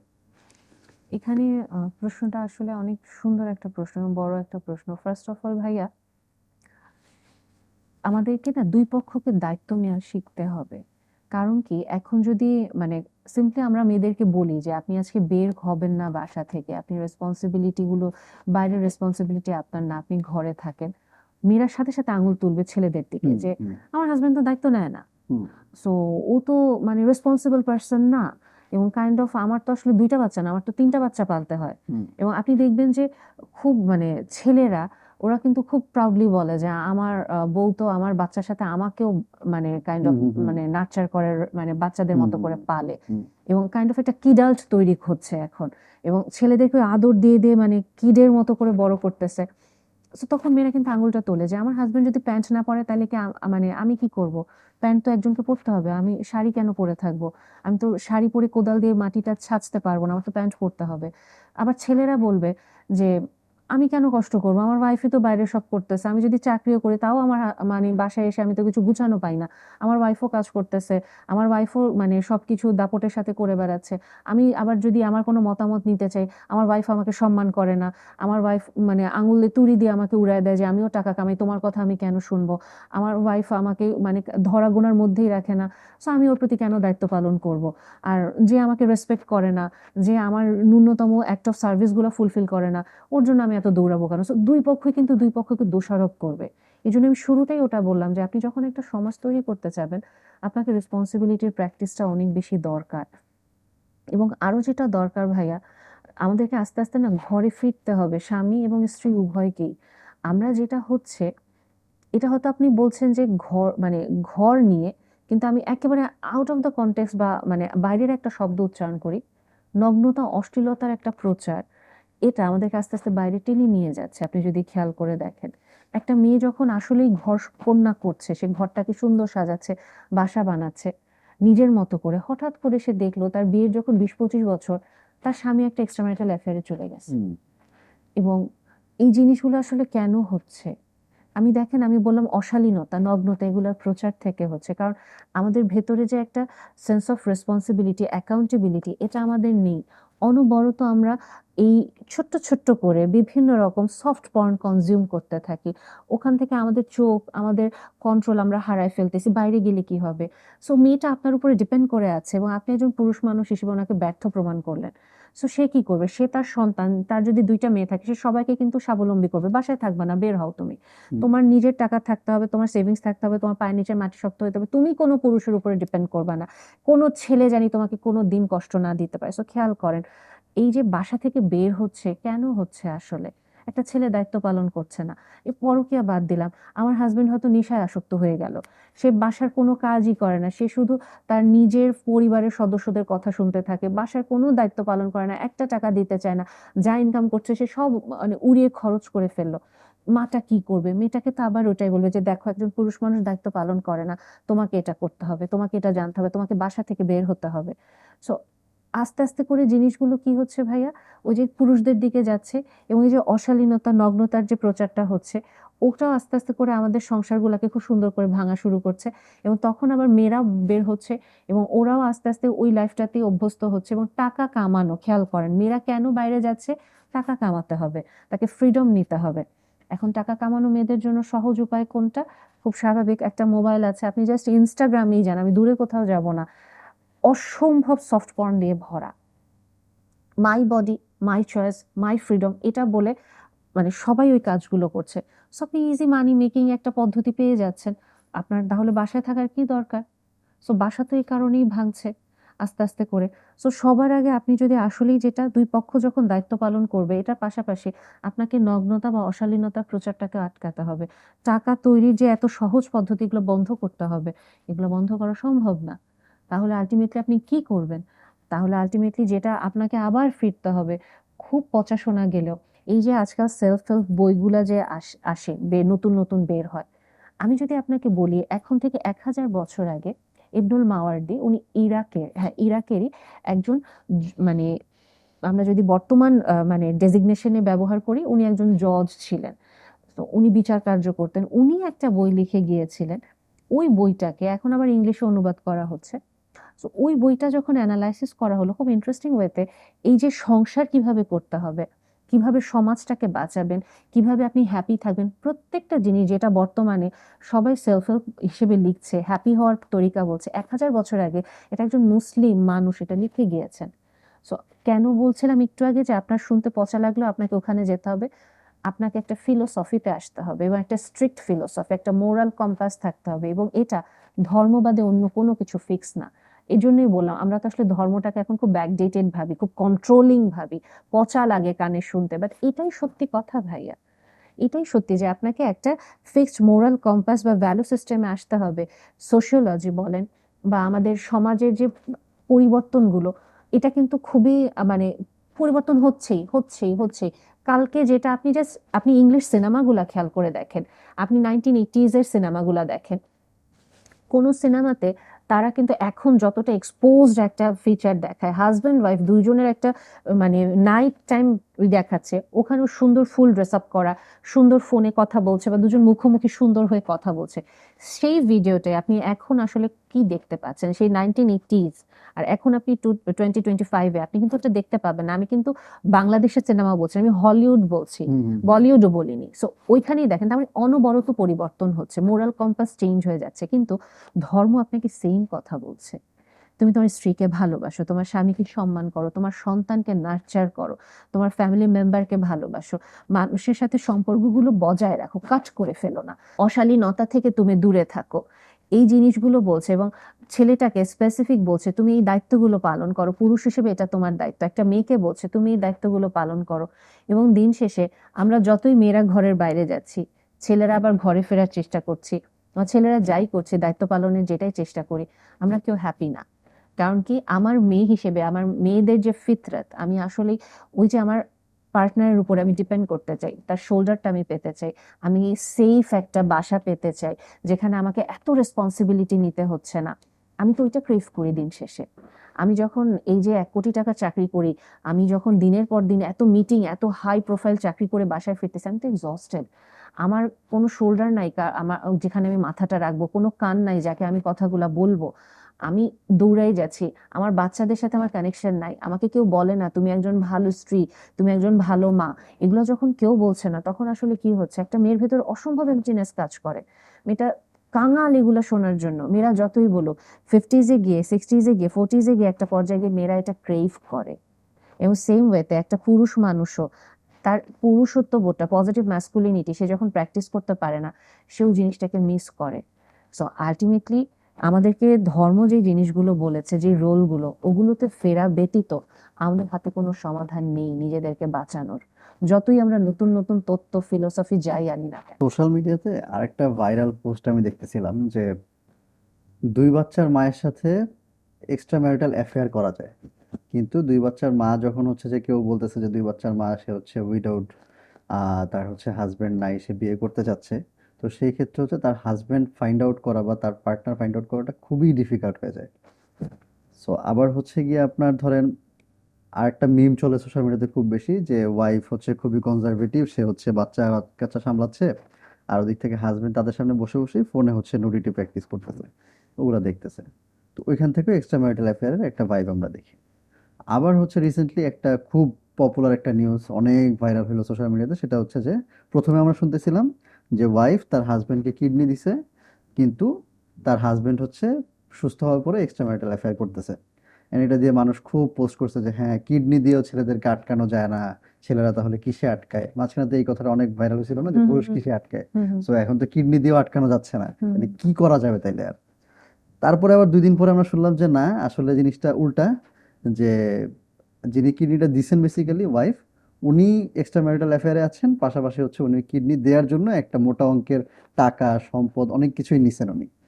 সো এই জায়গা থেকে আপু এই যে এক্সট্রা ম্যারিটাল অ্যাফেয়ার যে বিষয়টা, এটা যে এত বেশি পরিমাণে বেড়ে গেছে, এটা একটা সামাজিক ব্যাধিতে পরিণত হয়েছে। এন্ড এটা নিয়ে মানুষ আসলে খুব একটা মুখ খুলতে চায় না, যেহেতু এটা আসলে তার সমাজে ছেলেটার জন্য এটা একটা যেমন লজ্জাজনক বিষয়, মেয়েটার জন্য লজ্জাজনক বিষয়, মানে পার্টনার করতেছে বাট তাদের জন্য এটা একটা লজ্জাজনক বিষয়, যে হ্যাঁ, কি ছেলে হইলা বা কি মেয়ে হইলা, তোমার পার্টনারকে তুমি ধরে রাখতে পারো না, কি করো তাহলে তুমি। সো এই যে সামাজিক ব্যাধিটা যে বাড়তেছে আপু, এটা কন্ট্রোল করার এটা কি? ওই যে একটু আগে যেটা বললাম ভাইয়া, যে নগ্নতার যে প্রচারটা হচ্ছে, অশালীনতার যে প্রচারটা হচ্ছে, আপনি বললেনও তো যে নুডিটি প্র্যাকটিস করছে মোবাইলে। এবং এটা হয়তো আপনার কাছে মনে হতে পারে, বললাম এক্সট্রা ম্যারিটাল অ্যাফেয়ারের জন্য উনি চলে গেল অশালীনতা হুম, হুম, হুম, নগ্নতাতে। এটা কি একটা দেখেন আপনার মানসিক যে একটা অশালীনতা বা একটা নগ্নতা, আপনি কিন্তু এটা আটকালেন না। হুম, আপনার একটা ক্রেভিং, আপনি এটা আটকালেন না। এবং আপনি আসলে কেন আরেকটা মানুষের সাথে একটা এক্সট্রা ম্যারিটাল অ্যাফেয়ারে জড়াচ্ছেন? এবং আপনি তো কাইন্ড অফ এটা ৩টা লেভেলে ক্রাইম করছেন। আপনি দেখেন, এটা আপনি ফ্যামিলিয়ার লেভেলে ক্রাইম করছেন। কিভাবে? আপনি একজনকে একটা মানে দলিলে সিগনেচার করেছেন, একটা কভেনেন্ট সাইন করেছেন বিয়ের সময়, যে কথা দিচ্ছি তোমার প্রতি দায়িত্ব পালন করবো। সো আপনি ওটা ব্রেক করলেন। এবং আপনি যখন এটা ব্রেক করে একটা এক্সট্রা ম্যারিটাল অ্যাফেয়ারে গেলেন, সো আপনার ফ্যামিলি ব্রেক হচ্ছে, আপনার বাচ্চারা এটাতে ডিভাস্টেটিং একটা কন্ডিশনে যাচ্ছে। এবং ওরা আল্টিমেটলি কি শিক্ষাটা নিয়ে বাড়ছে, এবং ওরা আপনার কাছ থেকে, মেয়েরা শিখবে যে ও ছেলেরা এরকম চিটি করে তাহলে যেটা খারাপ, আর ছেলেটাও শিখবে যে ও এগুলো তাহলে করা যায়, তাই না? এগুলো তাহলে বেটার। বা ছেলেটাও এভাবেই শিখবে যে না, আমার মা চিট করেছে তাহলে মেয়েরাও এরকম খারাপ। কিছু না কিছু একটা কিন্তু এই যে দেখেন আস্তে, আস্তে করে এই যে নতুন আবার যে ২ টা পরিবার তৈরি হবে বা ২ টা ছেলে বা মেয়ে ওরা যে লেগেসিটা সামনে নিয়ে যাচ্ছে, সামাজিক পর্যায়ে তখন আপনি আরেকটা ক্রাইম করছেন তাহলে এই এক্সট্রা ম্যারিটাল। তারপরে সামাজিক পর্যায়ে ও যখন ওর এই ফিলোসফিটা আরো প্রিচ করছে জাতীয়ভাবে, এবং এটা আমার কথা না, এটা হচ্ছে গিয়ে খুবই রিসার্চের মাধ্যমে দেখা গিয়েছে যে আপনি যদি কোনো দেশ ভেঙে ফেলতে চান, আপনি সিম্পলি ওখানে নগ্নতার প্রচার করেন। তার মানে পারিবারিক, সামাজিক এবং জাতীয় আন্তর্জাতিক পর্যায়ে জিনিসগুলা কি হচ্ছে, এই যে নগ্নতা, অশালীনতা বা এক্সট্রা ম্যারিটাল অ্যাফেয়ার দিয়ে আপনি এটা ভাঙতে পারেন। এবং এই সামাজিক ব্যাধি কখনোই থামবে না। এবং খুব ইন্টারেস্টিং ব্যাপার, এগুলো হয়তো আপনি জানেনও ভাইয়া, যে আমরা তো শুধু জানি যে অবিবাহিতদের জন্য ডেটিং অ্যাপ আছে, বিবাহিতদের জন্য ডেটিং অ্যাপ আছে। শুধুমাত্র বিবাহিত হলেই আপনি ওটাতে এন্ট্রি পাবেন। এবং ওটার ব্যবহার রিসেন্ট ফেজে ২-৩ বছরের ভিতরে প্রচন্ড বেড়েছে এবং গত ১ বছরে এটার ব্যবহার আরো বেড়েছে। ওটার আমার পার্সেন্টেজটা মনে নাই। বাট এই জিনিসটা সত্যি কথা, এবং বিবাহিতদের ভেতরে ফ্যান্টাসিটা তৈরি হয়ে যাচ্ছে যে আমার এক স্ত্রীতে ভালো লাগছে না, আমার এক স্বামীতে ভালো লাগছে না। এবং মানে এখন যখন একটা মানে স্বামী স্ত্রী দুজনেই চাকরি করছেন, ৯টা ৫টার একটা চাকরি, আপনি জাস্ট খেয়াল করে দেখেন, আমার ৯টা ৫টা চাকরি হলে বাসা যদি দূরে থাকে আমি ৭টার দিকে রওনা দেবো বা ৮টার দিকে রওনা দিব। পৌঁছাতে, পৌঁছাতে আবার বাসাতেও ৫টার দিকে তো কাজ শেষ হয় না। হয়তো হাতের কাজ শেষ করতে, করতে একটু ৬টা বাজে। হয়তো আবার আশেপাশে যদি একটু মানে কোথাও বসি, ফিরতে, ফিরতে আমার ৮টা ৯টা বেজে যেতে পারে বা বাসা দূরে হলে ৮টা ৯টাও বেজে যায়। তার মানে আপনি মোটামুটি দিনের একটা মানে সিংহভাগ বাসার বাহিরে। আপনি এক্সহস্টেড হয়ে বাসায় ফিরছেন। আপনার মাথায় তো ওটা নেই যে বাসায় ফিরলে আমি 200% বেশি দিতে হবে। না, আমার তখন হচ্ছে আমি এক্সহস্টেড, আমি কিছুই করতে পারবো না। এবং ফেরার পরে কখন আপনি আপনার পার্টনারের সাথে কথা বলবেন, কখন বাচ্চার সাথে কথা বলবেন, নিজের বাবা-মার সাথে কথা বলবেন, কিছুই না। এবং যারা আরো শিফটিং ডিউটি গুলো করে, এই নাইট শিফট, এই ডে শিফট, তাদের তো দেখা যাচ্ছে, এবং এগুলো রিসার্চে বলছে, যারা নাইট শিফটে ডিউটি করছে ওদের ডিভোর্স রেট বাড়ছে, এক্সট্রা ম্যারিটাল অ্যাফেয়ারের রেট বাড়ছে, ওদের কাইন্ড অফ ফ্যামিলি ভেঙে যাওয়ার রেট অনেক বেশি।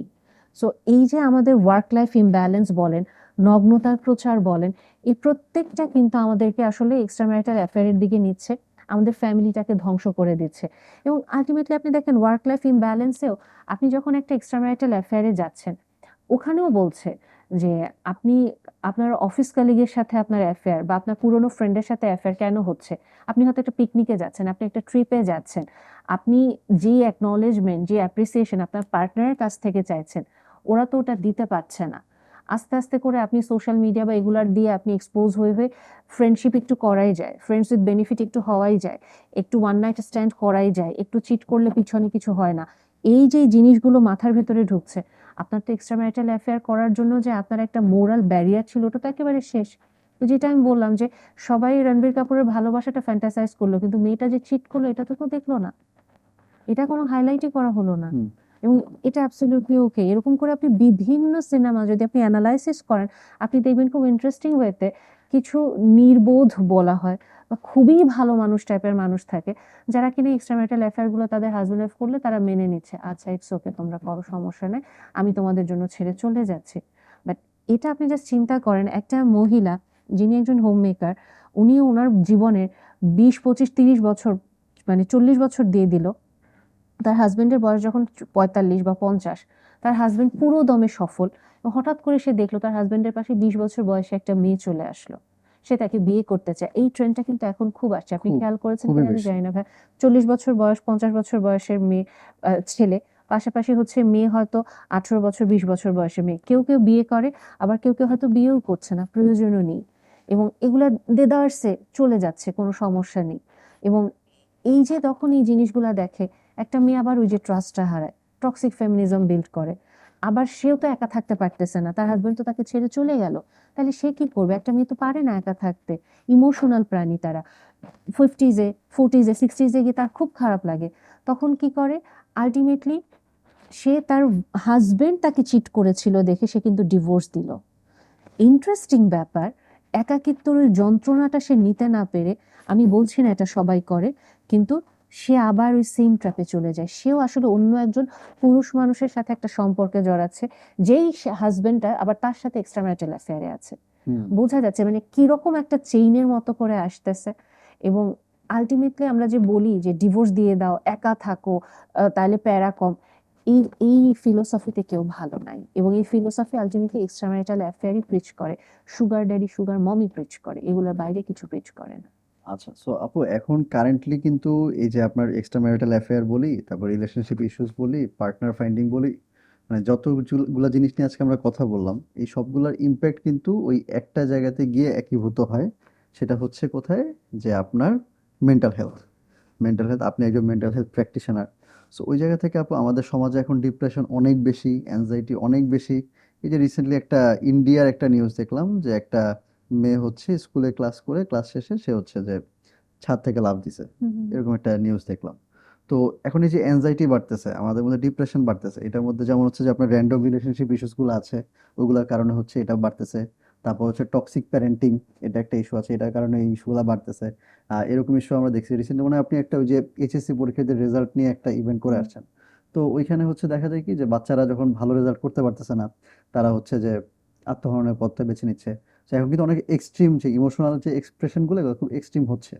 এর পেছনে কারণ কি? যে আমাদের ডিপ্রেশন, অ্যাংজাইটি, তারপর হচ্ছে যে বুলিড হওয়ার যে একটা ভয়, তারপরে হচ্ছে যে মেন্টালি নিজেকে সামলাতে না পারার যে একটা ইস্যু আছে, এগুলো কিন্তু আছেই।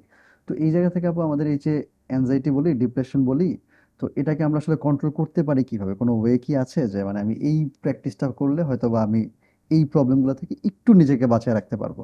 পারাটা খুবই ডিফিকাল্ট, বাট হয়তোবা কিছুটা পারবো আরকি। এখানে যে পয়েন্টটা খুব ইম্পর্ট্যান্ট, মনদের ভালোর মতো আসলে আমাদের যে জিনিসগুলোতে ফোকাস করা উচিত, খুব বেসিক কিছু পিলার আমি যদি বলতে চাই। সিম্পলি আপনি দেখেন, আমি ফার্স্টেই বলবো হিউম্যান কানেকশন। হিউম্যান কানেকশনটা কেন? কারণ আমরা না একা কেউ থাকতে পারি না।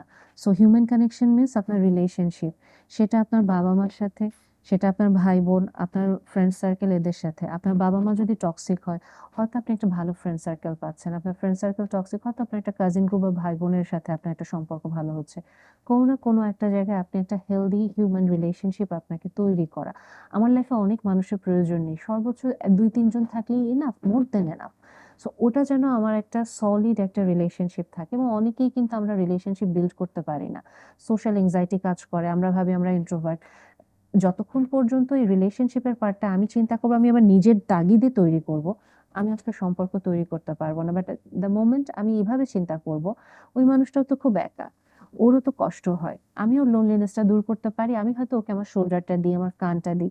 এই যে আপনি একটা অল্ট্রুস্টিক মেন্টালিটি নিয়ে অ্যাপ্রোচ করছেন, আপনি হঠাৎ করে আবিষ্কার করবেন কি ওই মানুষটা আস্তে আস্তে করে আপনার একটা ভালো বন্ধু হয়ে যাচ্ছে।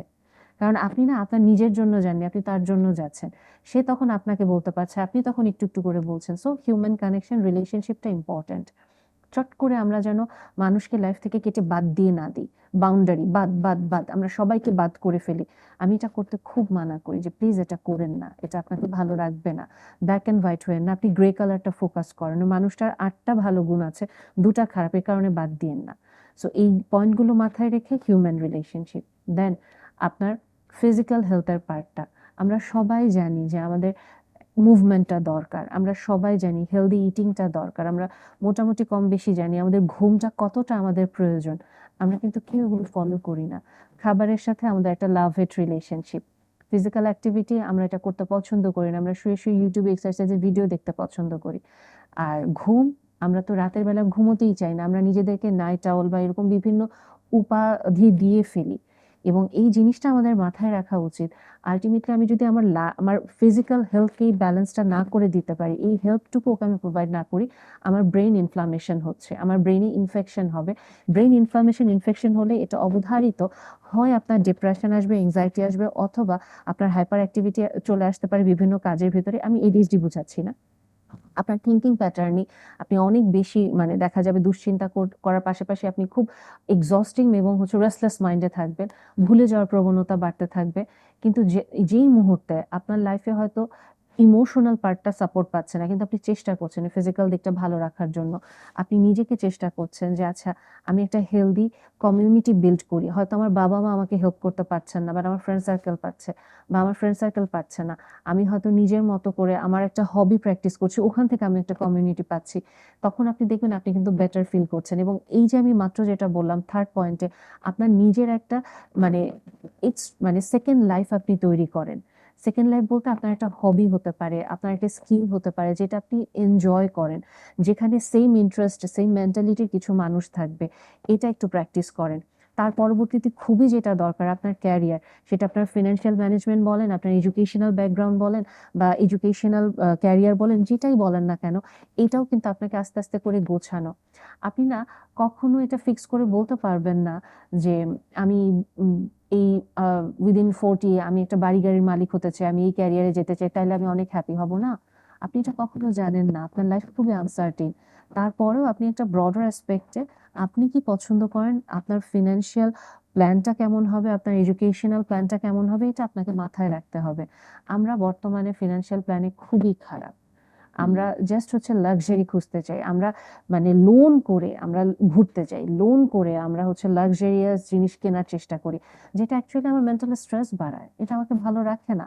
আমার কোনো প্ল্যান নাই আমার এডুকেশন নিয়ে, আব্বা আম্মা বলছে তাই ডাক্তারি পড়ছে, আব্বা আম্মা বলছে তাই আমি ব্যাংকে আসি, বাট এটা আমি এনজয় করি না।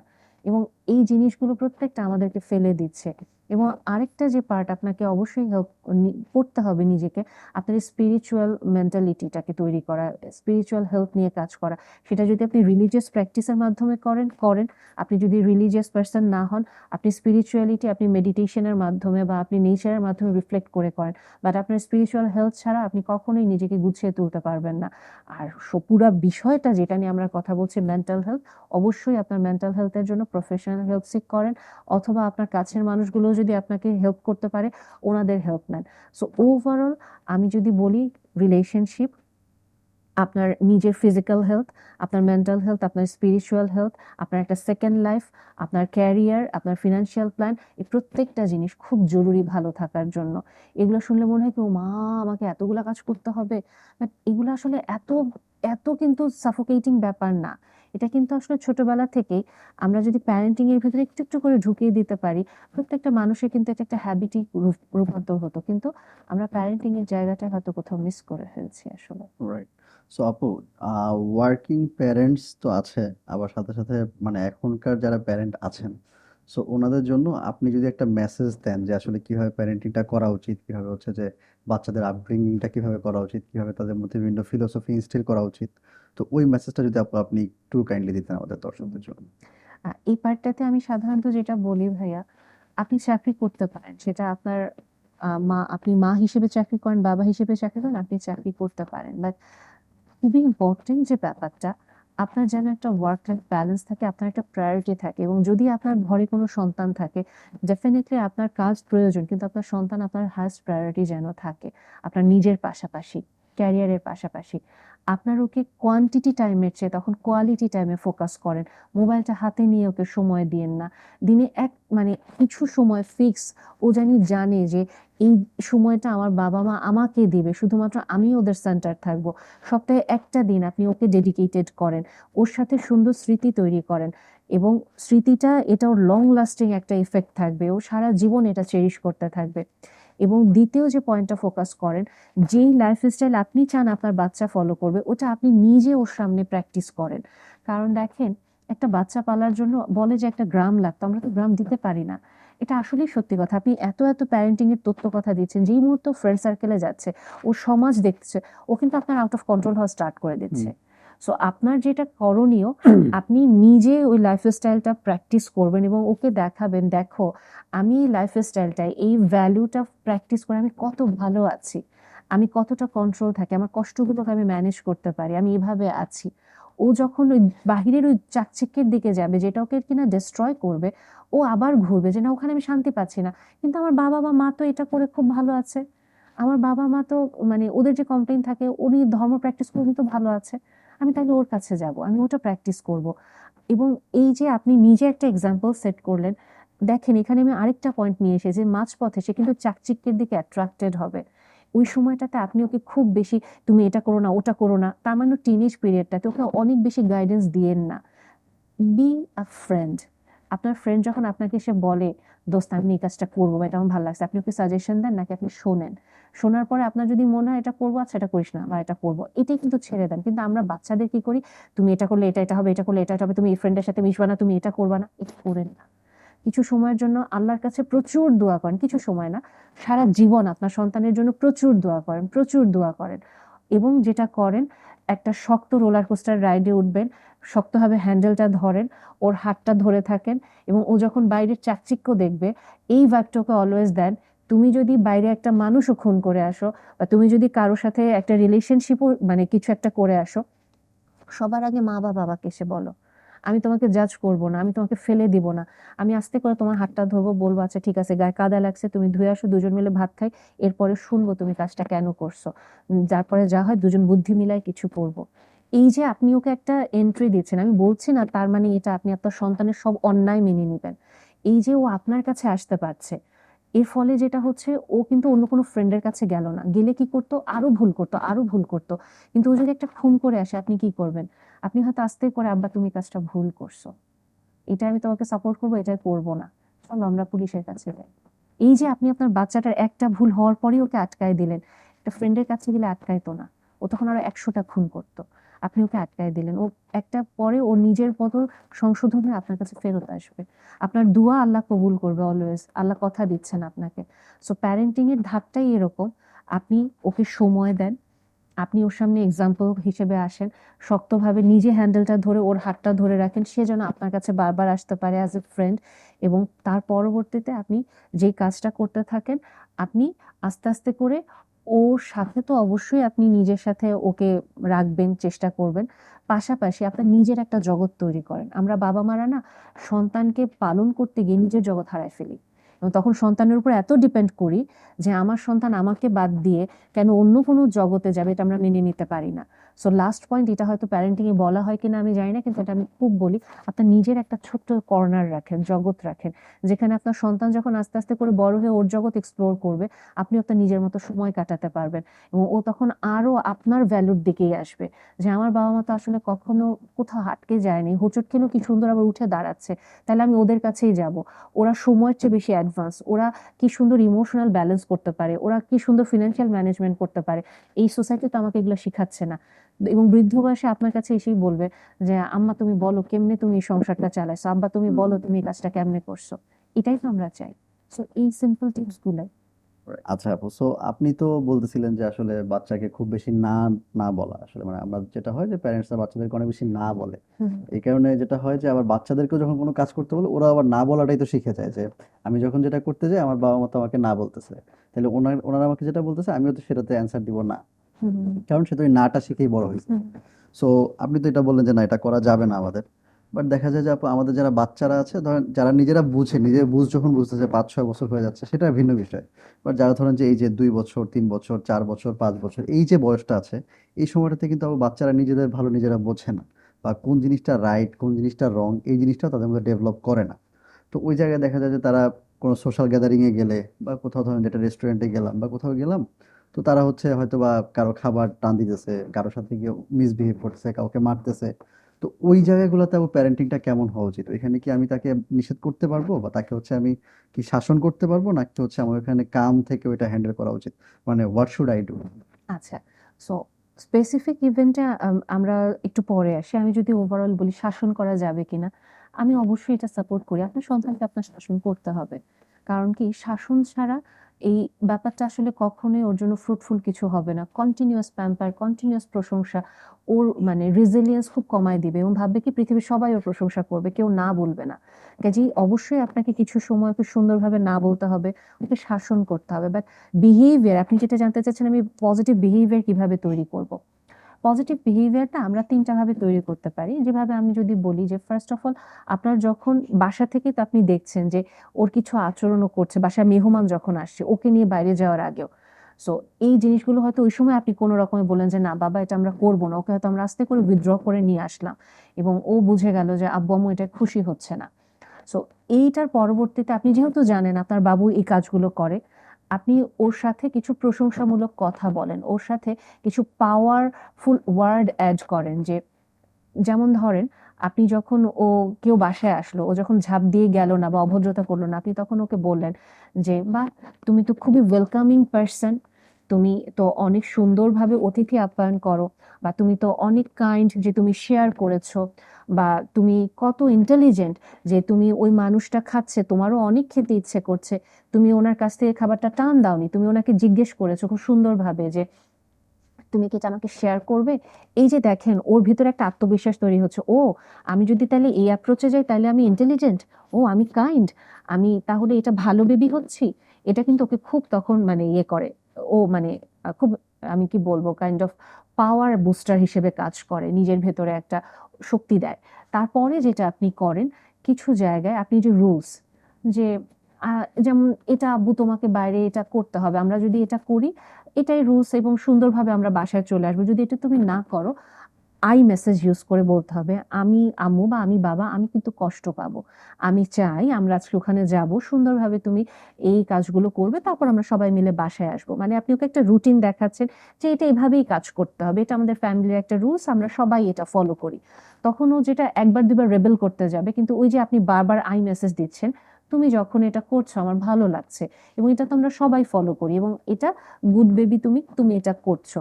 ও তখন বলবে তাহলে আমি যদি এটা না করি আমি কি ব্যাড বেবি হয়ে যাব, বা আমি কি এটা দুষ্ট করেছি। তখন অবশ্যই একটু বলে রাখবেন আমরা সবাই গুড বেবি, কিন্তু আমরা মাঝে মাঝে একটু দুষ্ট করতে পারি, ইটস ওকে, এটা কোনো ব্যাপার না। তখন ও জিনিসটা বুঝতে পারছে যে ভালো মানুষও ভুল করতে পারে, ভুল করাটা জাস্টিফাইড। তারপরে লাস্ট যে পয়েন্টটা, বাট এটা খুব ইম্পর্টেন্ট, কানেকশন বিফোর কারেকশন। আপনি যখন ওকে কারেকশন করতে যাচ্ছেন, ওর সাথে একটু খেলা করেন, ওকে ইজি করেন, আপনার সাথে কানেক্ট করেন।